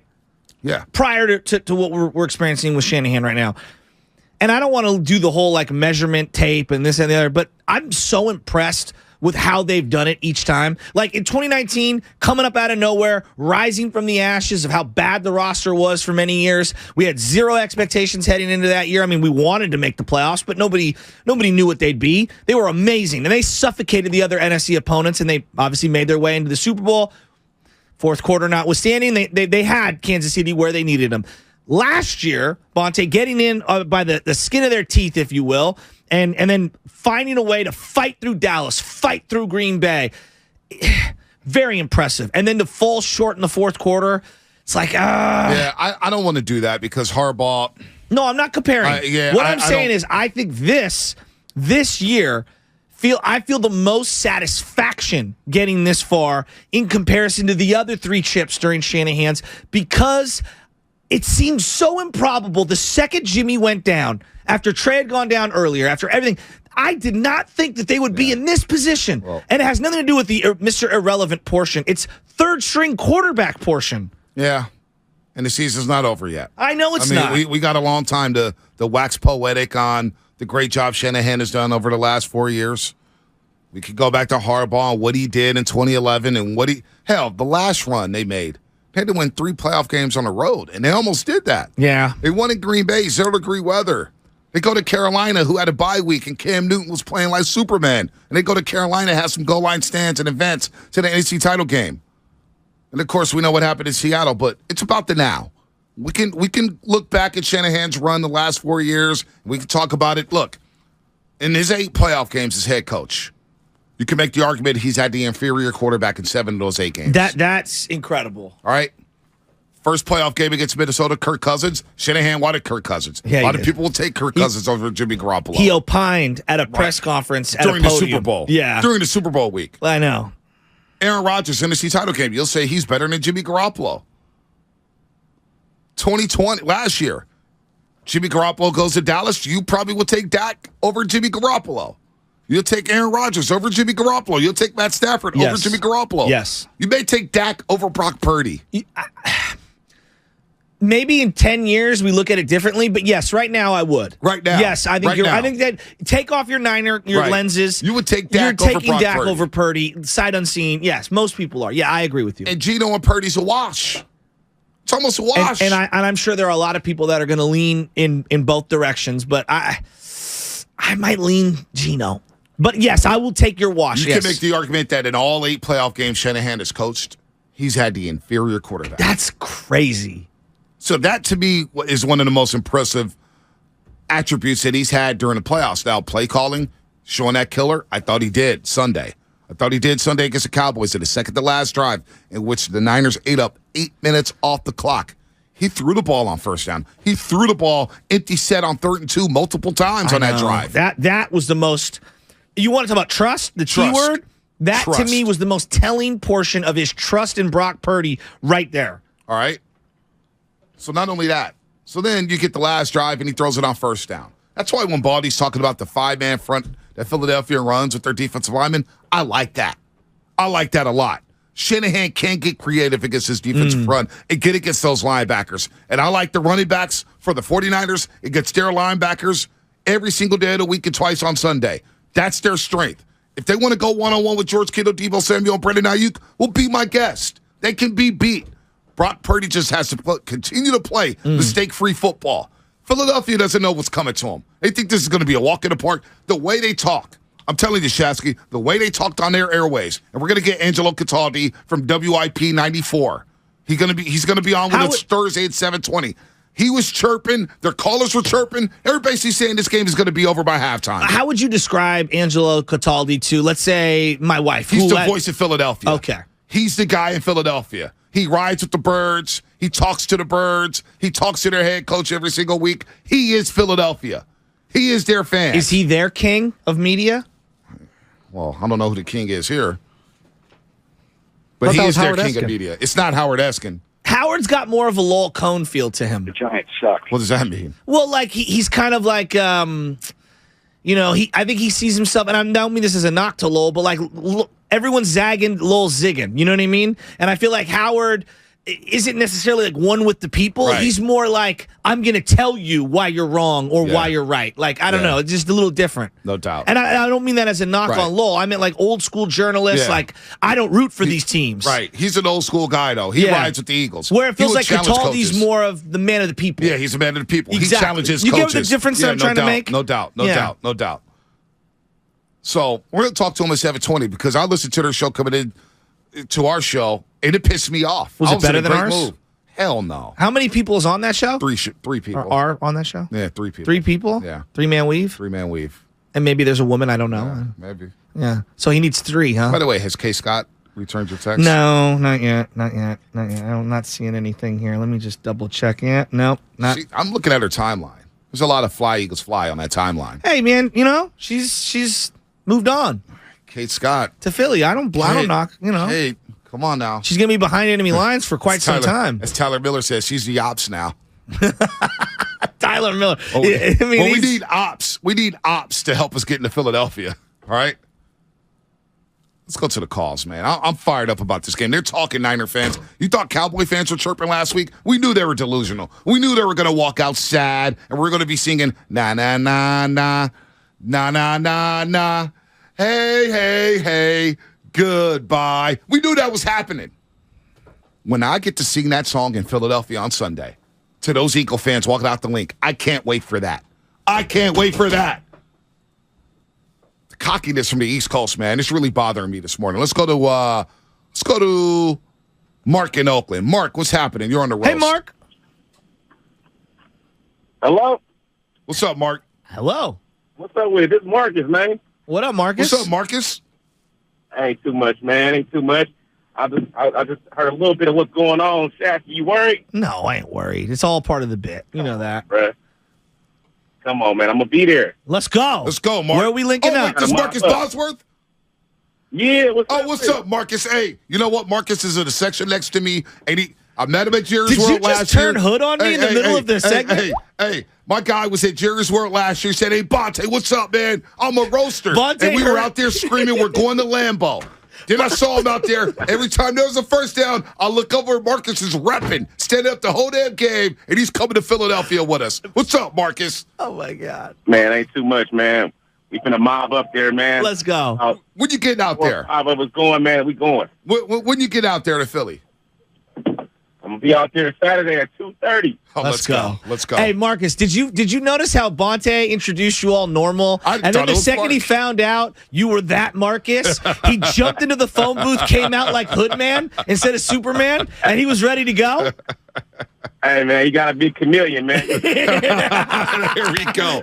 There we go. Hey, Marcus, these Philly fans are talking a little too much for my liking, man. They're talking a little too much for my liking. They're starting to bother me. They're starting to bother me, dude. Man, they chirping, bro. We know how to come up in there loud, flamed up, ready to go. I'm so ready. 49er gang. Let's go. Let's go, Marcus. I see you in Philly. Is Make 40 sure we Water going? Oh, you know 40 Water's going to be there. First class 40? First class 40. You know he's going to be there. For sure he is. By the way, it's just a random text, 415. Okay. Xfinity mobile text line. Hey, Bonte, did you go to Herbert Hoover Middle School? Why, yes, I did. Class of 96. So we met a guy at the zoo Saturday named Alex, who was also a Herbert Hoover Hawk, but he came over and said, hey, Bonte, I'm a roaster. Oh. I love you and Chasky. I say, well, damn, Alex, I love you too. They're everywhere. They're everywhere, and they'll be in Philadelphia on Saturday and Sunday. Nobody's scared of Philadelphia. Oh, my God. They throw bottles and eggs at people. I was looking into trying to get us to maybe have a dinner at the Philly Cricket Club. It's like one of the exclusive places that you can, go golfing at, and we've got some privileges that we can maybe swing some things and try to get a dinner. But I'm thinking now, like, maybe we got to go more local. I think we got to go local. You go to Philly, you got to go local. Moses. What's up, Moses? San Jose. Moses, what's happening? Split the Red Sea. Moses. Hey, guys, how you guys doing today? What's up, baby? We're I'm good. doing great. Hey, Bonte, this kid, I listen to you guys every morning. I just want to tell you guys, man, you guys are the shit. Excuse my language. We're the shiznit. At least you said excuse me afterwards. Yeah. Those on the stream heard it. It's not a week that goes by on the Morning Roast where somebody just doesn't drop a bomb. I'm telling you, if the FCC paid attention to our little low-budget show, just don't. We would be out of gigs. All right. You got your boy back here. Protection. Update. Deep safety. Can we hit the update sounder? Breaking news. Breaking news. Breaking news. Breaking news. Hit it, Spinoni. 95. Straight from my text message. Dave's going to kill us for hitting the breaking sound on this. Ha! From Kate Scott. And now I hear from him. Let me see what I can do. Tongue out wink emoji. Regarding tickets to Nuggets Sixers. Let's go. In our Niners gear. Let's go. See what happens?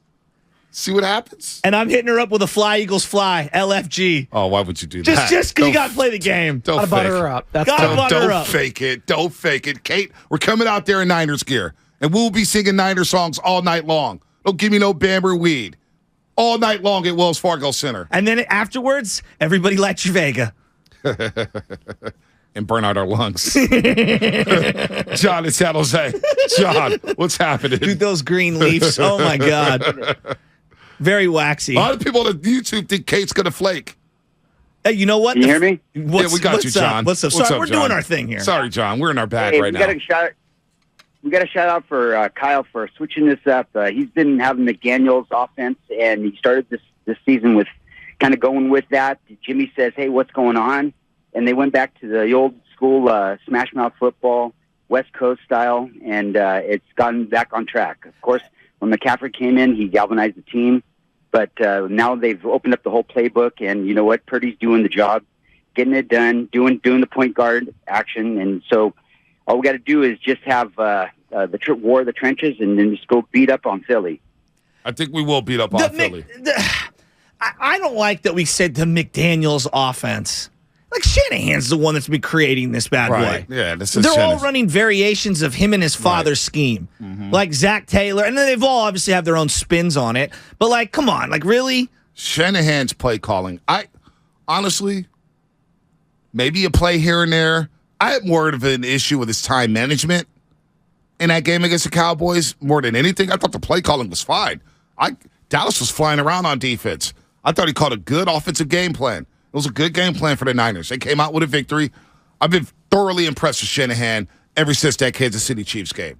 And even in the Chiefs game, I thought he called a damn good game. But Jimmy's throwing up lollipops in the red zone, giving the Chiefs extra possessions. That's not on Shanahan. That's on Jimmy Garoppolo. Well, the final sequence of the first half where they get the ball and it felt like they were like, we want to go, but we don't want to go. And then they waited till about 30 seconds to hit the deep crosser for Jennings. That felt like it took forever. And then they got the ball with 12 seconds. They run a play. Birdie throws it out to the left. Then they run another play. He's scrambling. And I'm thinking, dude, he's got to have the internal clock to be able to throw it away. He scrambles to the far side of the field and then throws to that side of the field. They got real lucky with the clock there. I wanted them to kick the field goal with 7 seconds just because I didn't want to chance it that you wouldn't get a field goal opportunity. So they got lucky. It ended up working out. Well, whatever, however you want to say it. They got the field goal. They were tempting fate there. I would have gone for the field goal with 7 seconds. Also, nobody's talking about this either. Jake Elliott. I noticed the Eagles didn't kick I think it was a 55-yard field goal last week. They elected not to kick. Jake Elliott, how much confidence do the Eagles have in their kicker? Could come down to a kick. Well, the Niners passed on an early field goal attempt to punt with Wisnowski, which I didn't agree with, and they really only gave up about 25 yards because Danny Gray wasn't able to down the ball. It was a good punt. I know. I get it. A lot of people were wondering, 55 yards for Robbie Gould. Jake Elliott, Robbie Gould could come down to kickers. Also, Wisnowski got hit on that play, and they only showed the replay one time. But when I watched it back on TV, I understand because it looked like he kind of like he flopped. Basketball. Like if he would just stay in there, not leaned in early, he may have got the flag. Pereira said it would have been running into the kicker if anything, so it wouldn't even have been a first down. It would not have been roughing. Gotcha. Yeah. Okay. Wasn't it like 3rd and 4? I thought it was like 3rd and 8. I think. Was that far? Okay. Got it. All right, they were in no man's land. So that's a great situation. Because Robbie Gould, we know, like, 55-yarders are not his specialty. Right. But, like, inside 45, I feel like he's pretty money, especially in the cold. But those kind of situations where it's 3rd and 8, 3rd and 9, that's where I'm yelling to Purdy, cut this in half. Yeah. You're kind of in go-for-it territory. Right. Cut this in half and make it 4th and 3. Yeah, make it more of a decision. When you're 4th and 8, 4th and 7, 4th and 9, I'm not going to go for it in those situations. But, like, I thought they would be a little more smart and, like, give me 3 or 4 yards here. Because you saw Dallas did that with CD where they knew I think it was 3rd and 9, and they said, we'll throw underneath. Knowing that we're going to go for it. Yep. That's what everybody does. That's a smart football team. Cut it in half. Some teams will run the ball on that 3rd and 8, and you're like, what the hell are you doing running the football? You pick up 5 yards knowing that it's a 2-play sequence. Sometimes teams will call 2 plays in a huddle saying, all right, we're going for it on 4th down. We're going to call a run first. We'll call the pass second. I like that situation. Look, but, San Jose Jazz fan, empty backfield on 3rd and short, really, Kyle? It worked out on the second to last drive. Empty backfield, 3rd and 2, boom, first down to Brandon Ayuk. 3rd and 7, empty backfield, boom, you hit McCaffrey. Like, it worked out for the 49ers last week. So I think Kyle Shanahan has done a good job of calling plays this postseason. No, I think his play calling has been really good, and it did feel like there's certain situations, though, where I feel like he kind of gets crossed up between, should I be aggressive? Like the situational football Time stuff. management, to me, is the one. Well, he wants to have his cake and eat it, too. Yeah. I want to score here, but I definitely don't want to give the ball back to the Dallas Cowboys, like in that situation. And it's like, if you trust Purdy, which is where we're at, like we're talking about trust and trust. If you trust Purdy, you got to believe in him, and you got to trust your defense simultaneously that they'll get a stop. I think he did that on Sunday. I think, if anything, we discussed this yesterday, the word trust.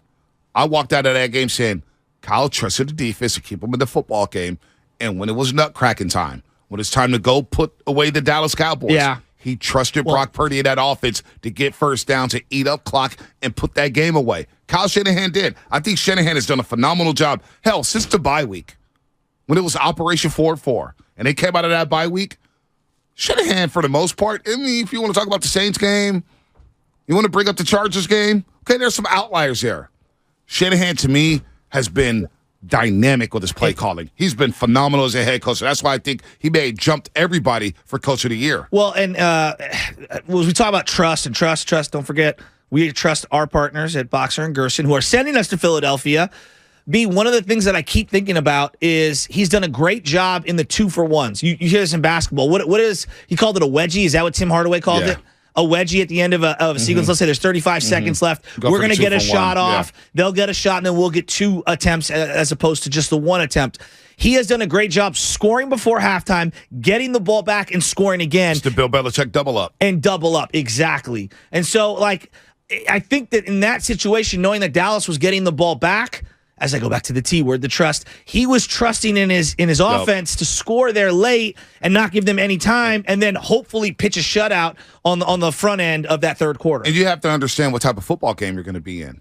We knew early on that was going to be a fist fight. Well, field goals every were at a yard premium. was going to be hard to come by. Yes. So you understand what the game is. So you play the field position, you play the clock, and you just trust the process in that game. Let's go to Eric in Mission Valley.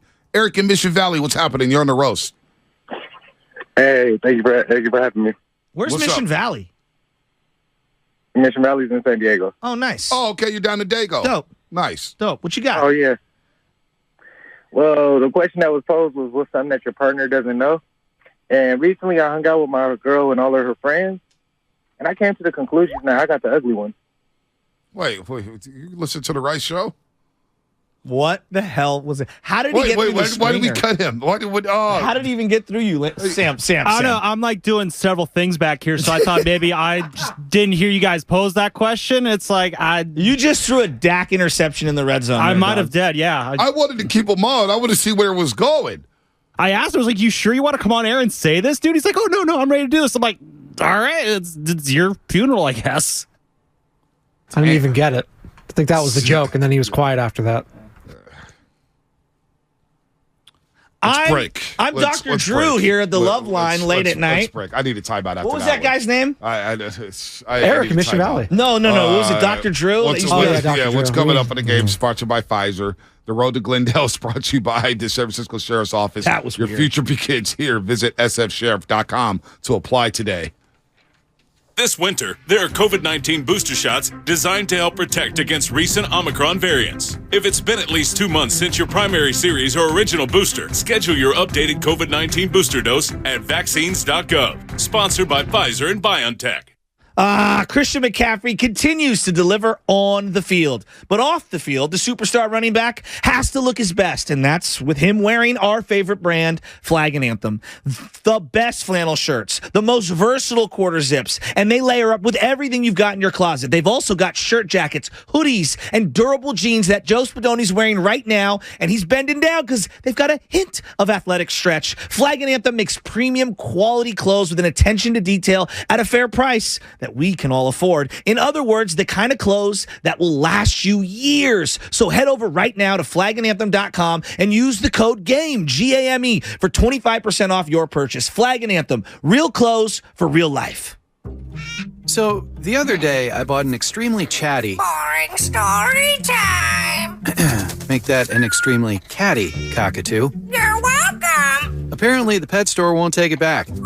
But hey, I'll manage. I love that for you. Just like I manage without home internet. No, you don't. Sure, my mobile hotspot is slow and makes streaming shows unbearable. Aw, Bertie likes to stream. But I'm making do. Oh no, who's this? My lady friend. It's mating season, duh. No home internet? It's not that bad. No, not there. It is that bad. Don't settle. Get Xfinity Home Internet for just $19.99 a month for 1 year with a free streaming box. Call, click, or visit a store today. Restrictions apply. Not available in all areas. Requires paperless billing and auto pay with stored bank account. After 12 months, regular rates apply. Offer ends 2/21/23. If you're considering remodeling your home in 2023, talk with your architect or designer about utilizing Golden State Window and Door for your upcoming project. Each location across the Bay Area features beautifully planned displays. You'll be surprised by the variety of styles. Their respected partners include Anderson, Milgard, Marvin, and many other top brands. For locations, images, and more, visit goldenstatelumber.com. Since 1954, Golden State. When you succeed, we succeed. Make connections that count at Evergreen Valley College and get free tuition when you enroll for 6 units or more. That's right, free tuition and no student fees this spring. EVC is an award-winning transfer college and has the 4th most diverse faculty in the country. And with EVC alum earning more money than nearly every other community college in the country, you can take classes and transfer or fast-track your career. Enroll for classes today and get free tuition for the spring. Visit evc.edu for more information and enroll for classes at evc.edu. That's evc.edu. If you owe back taxes to the IRS, have unfiled returns, or are worried about an audit, the IRS is hiring 87,000 new agents to address these very issues. That means if you need to get your tax problems resolved, now is the time to get started. I'm tax attorney Robert Goldstein, and my firm specializes in helping individuals and small businesses resolve their tax problems. We work to stop IRS and state seizures. We may be able to settle your tax debt for pennies on the dollar with an offer in compromise. We prepare your past due returns, even if you have no records, and represent you before the IRS and state in an audit. At the law offices of Robert Goldstein, the consultation is always free, and we have offices located throughout the Bay Area. To schedule your free consultation, call 1-888-TAX-EXIT. That's 888-TAXEXIT. 888-TAX-EXIT. And make us your last stop. Hi, I'm Brian Baldinger, Executive Manager of Stevens Creek Subaru. With all the recent storms in California, it's a reminder of the power and unpredictability of Mother Nature. At Stevens Creek Subaru, we understand the importance of all-wheel drive, whether it's getting you to the slopes or coast, but more importantly, getting you back home safely. No matter what the elements, there's no better place to buy your next vehicle than Stevens Creek Subaru. Subaru has been awarded the most IIHS Top Safety Pick Plus awards than any other brand since 2013, and Kelley Blue Book's most trusted brand 8 years in a row. As always, at Stevens Creek Subaru, you always get good prices, great selection, and truly exceptional service. So whether you stop in for service or to take delivery of your new Subaru, remember to stop by the Wilderness Cafe and talk to our Subaristas. It's just another reason why Stevens Creek Subaru is the Bay Area's preferred destination for all things Subaru. We're located on Stevens Creek Boulevard just off of Winchester or online at StevensCreekSubaru.com. And remember, buckle up and drive safely. Why have over 2 million people trusted their bath remodels to Bathfitter? When a normal day is anything but normal, we fit your schedule with our unique tub-over-tub process installed in just a day with no demolition. When high quality is the only quality that matters, we fit your standards. We've been remodeling baths for over 35 years, and every bath we install comes with a lifetime warranty. Get the bath you want in a day with quality that lasts a lifetime. Bathfitter, it just fits. Visit bathfitter.com to book your free consultation. This is the final week of the Manufacturers RV Show. See hundreds of RVs from dealers all over the West Coast. Don't miss the 34th Annual Manufacturers RV Show at the Alameda County Fairgrounds in Pleasanton. Show ends this Sunday. I used to get frequent heartburn at night, so I made Prilosec OTC part of my morning routine. 1 pill in the morning, 24 hours, 0 heartburn with Prilosec OTC. It's possible while taking Prilosec OTC. Use as directed for 14 days to treat frequent heartburn, not for immediate relief. In Livermore, another dry day, 58 and sunny. Weather brought to you by Pfizer and BioNTech. This winter, there are new COVID-19 booster shots designed to help protect against recent Omicron variants. Schedule your updated COVID-19 booster dose details at vaccines.gov. The other day, I bought a cockatoo. Hello! He's a handful, but I'll manage. Just like I manage without home internet. Sure, my mobile hotspot is slow and makes streaming shows unbearable, but I'm making do. Oh no, who's this? It's mating season. No home internet? It's not that bad. Don't settle. Get Xfinity Home Internet for just $19.99 a month for 1 year with a free streaming box. Call, click, or visit a store today. Restrictions apply. Not available in all areas. Requires paperless billing and auto pay with stored bank account. After 12 months, regular rates apply. Offer ends 2/21/23.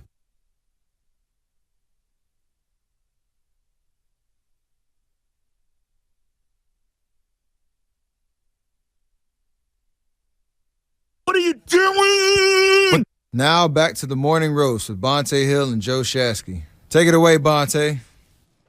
Steph Curry, I'll see you Wednesday against the Grizzlies.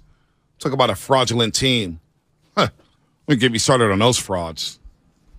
With the Warriors? No, the Grizzlies. What can I say? Warriors will be fine. I watched the fourth quarter back yesterday again, and they're going to be fine. They'll be fine. I got complete confidence in the Golden State Warriors. Memphis Grizzlies, we keep talking about, oh, man, the West is our. We ain't worried about the West. Where is John? Can you give me 30 seconds on the Warriors for right now? 30 seconds. We'll go right back into the Niners. You want me to?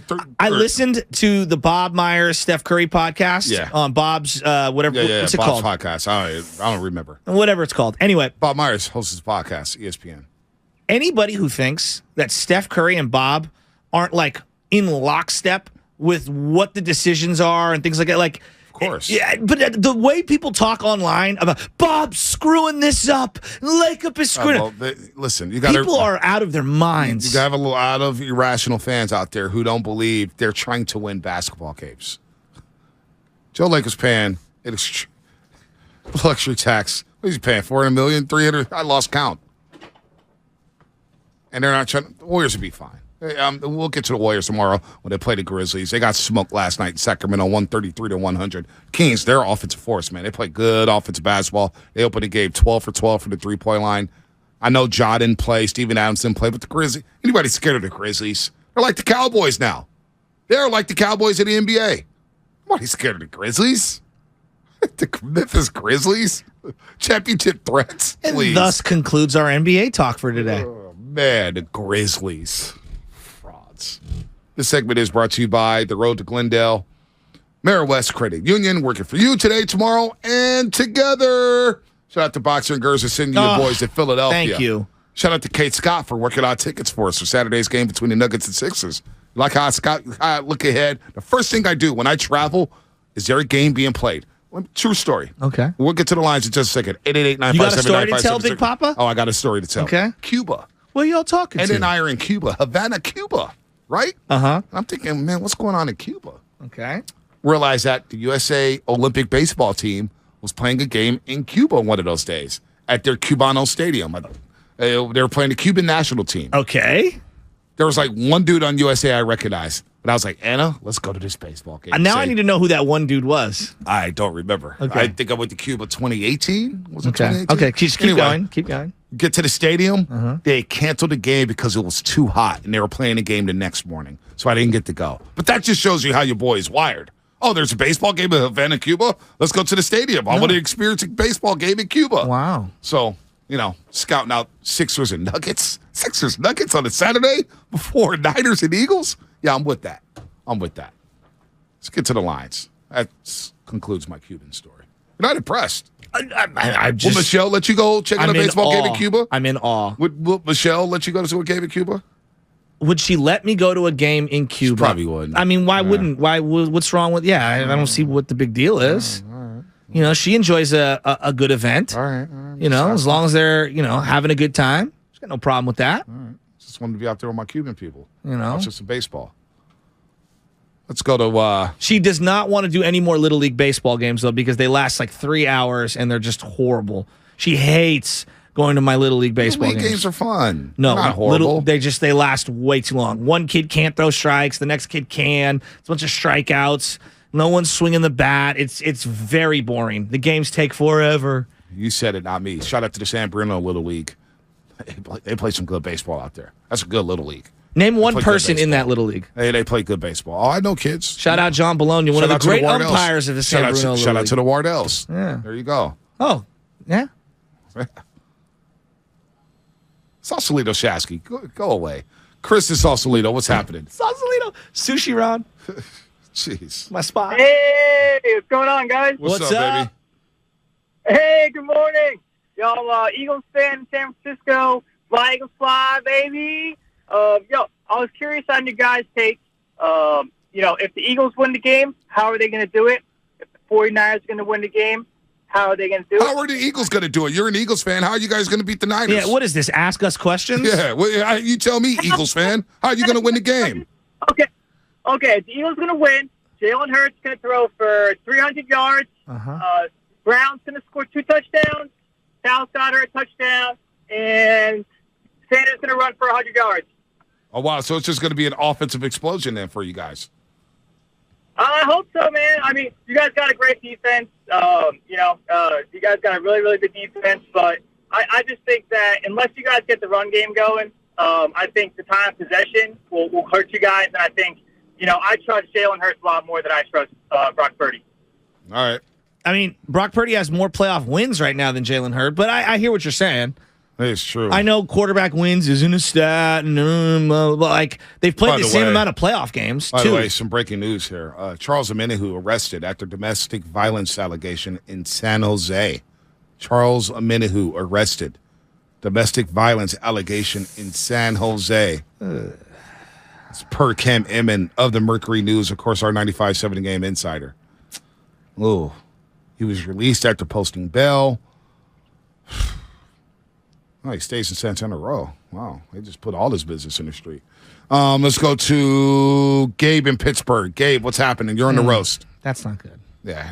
Hey, fellas, how y'all doing, man? What's up, baby? So, let's talk about the Eagles and Niners, man. You think that amazing defense can stop that mobile quarterback, man? Because, I mean, I agree that defense is going to shut down Jalen Hurts, So that's just, what do y'all think? Well, I think that Dak did a really good job with his legs to make plays last week, and I worry that they are way more dynamic across the board with their skill position guys, and I can't believe I'm saying I trust Jalen Hurts way more than Dak Prescott in a big game. Yeah, no doubt. I do too. Even though I know most people are going to say, well, the college football is not the NFL. Okay. But, I've still seen him do it many times, and I trust in him. Just Jalen protects the football. Going back to Alabama, going back to Oklahoma, Jalen knows how to protect the football. Yeah. He doesn't fumble. He doesn't throw, I know he got benched in that national championship game against Georgia. He just didn't have it. He was a little inaccurate. That's one thing. Can you get Jalen Hurts off his spot? Can you disrupt his timing of those deep shots? Because Philadelphia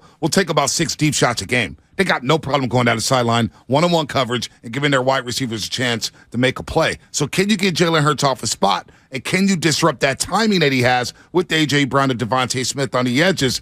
That is a big key. That's why Charles Omenihu is going to play. You don't like to see this stuff during the big week. Well, you don't. You don't like to see this anytime. I mean, if we're being honest. Anytime. You don't want to see this anytime. No doubt. Push this to the side because we don't know any of the facts. We don't know any of the stuff. Just throw it to the side.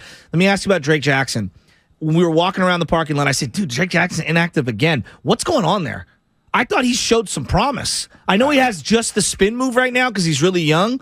What's going on there? I don't know. He was your first pick in the draft, even though not a first rounder, a late second rounder, and I thought he showed a lot of promise. Yeah, that's a question for an insider because I have no idea. I haven't been at practice. I haven't been down to the meeting rooms. I haven't been down to the pressers. I don't know what the hell's going on with Drake Jackson. Because I like him as a player, and I feel like he's kind of the odd man out right now, and I don't know why. He's the odd man out, and do you really want to bring him back against Lane Johnson? Well, we don't know what's going to happen with Charles, but, you don't have a lot of options, B. Charles Omenihu's having a great season. He is. Wow, you hate to see this. Police officers were called to Omenihu's home in the 300 block of Santana Row at 4:39 p.m. for a report of domestic violence. Upon arriving, a woman told officers that Omenihu is her boyfriend and that he pushed her to the ground during an argument.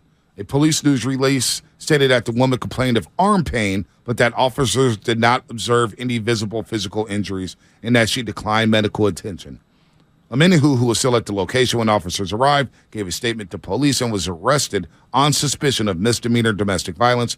Police also obtained an emergency protective order for the woman, and they served that on Omenihu. There's an ongoing investigation going on that will be presented to the Santa Clara County district attorney for evaluation of possible charges. No additional details were released. So that is the latest on Charles Omenihu. I mean, this obviously goes without saying. You don't put your hands on anyone, let alone a woman, when you're a man. And we don't know any of the specifics. I mean, yes, people can. There's a report, obviously. We don't have facts. We don't know what happens inside people's homes. Mm-hmm. I don't want to victim shame, and I also don't want to jump to say that this guy did X, Y, and Z because we don't know. You're literally reporting what's news. Yes, exactly. Reported the news. And I think jumping to any conclusions is foolish. Yeah, this is what happened. I don't know what happened. We're just reading the report. Yeah. He was arrested on it's certainly suspicion not of a good misdemeanor look. Domestic violence. Yeah. After police were called to his San Jose home, he was then released and after posting bail. And so we'll hear from Shanahan, I guess, tomorrow or maybe even later today. Who knows about this situation. Let's go to Jack in Walnut Creek. Jack, what's happening? Jack. You're on the roast. Hey, good morning, fellas. Good morning. Hey, I've never been out to the East Coast. I'm going to the game on Sunday.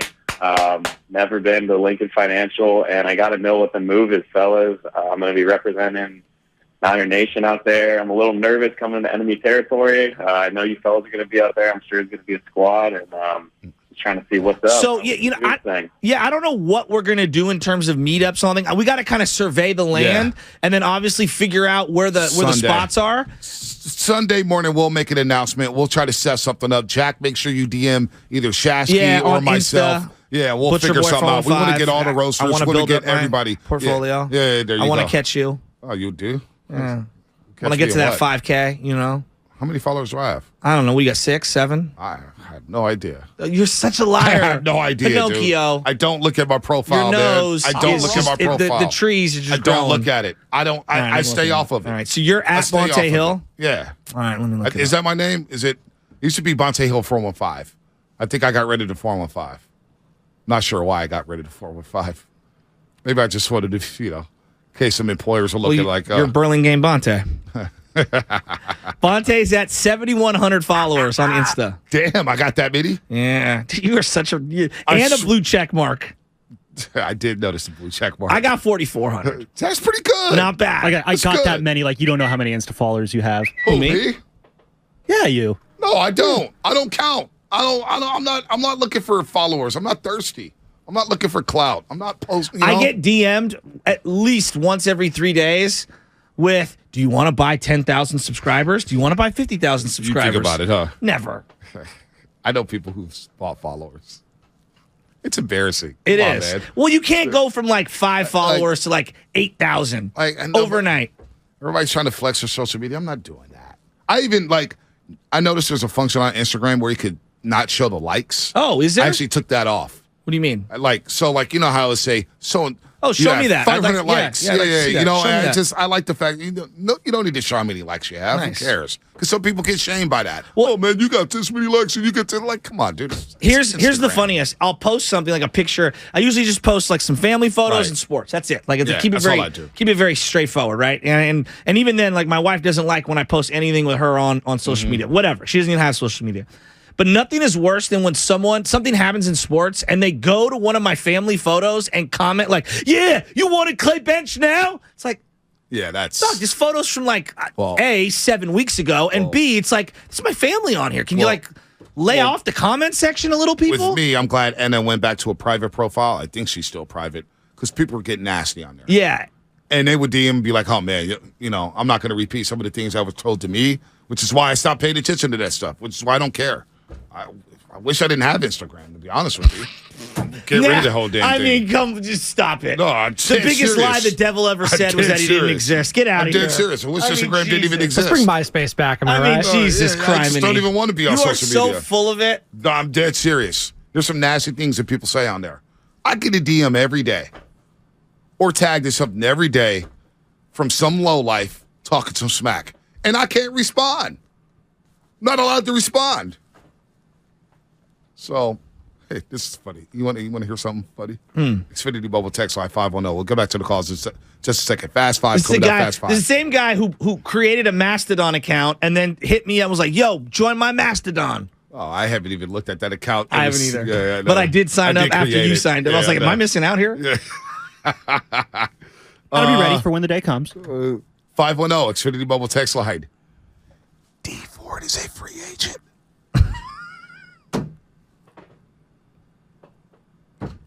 D Ford? Anybody D Ford? 2-game contract? I mean, he's played about the same amount of snaps as Iggy's played minutes this year. I mean, he's healthy, right? He's fresh legs. Give me 20 snaps. Somewhere Dibbs is nodding his head in agreement. Yep. I want Iguodala. Hey, it'd be like signing Charles Haley for the Packers wildcard game. I remember that. Did he wear 98 in that game or 96? He did not wear 97. Yeah, no, he had. Because I think Junior Bryant had that number at the time. Bryant Young's 97. Well, then maybe 94, Bryant Young you had think it. about 94, right? No, but one year he came back to the Niners and he didn't wear 94. Excuse me, he didn't wear 94. What Charles? I'm gonna find look out it what up. number he wore. I'm gonna find it right now. He was at Levi's Sunday. What number was it? Don't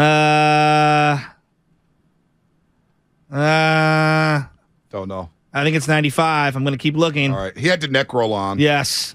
He had the neck roll on. He may have worn 94 again. Well, no, he wore 94, but then someone else had that number at that time. And they had to give it away. And they had to give him something else. Yeah. All right. I'm let's going to go look this up. All right. Fast 5 coming up in 2.5 minutes. Eddie E. David Jean. You'll be Fast 5. Xfinity Fast 5, I should say. Xfinity 5. Fast 5. Break that burner Say out, that Bonte. 5 times. Xfinity Fast 5. Xfinity Fast 5. Xfinity Fast 5. Xfinity Fast 5. Xfinity Fast 5. He was wearing 95.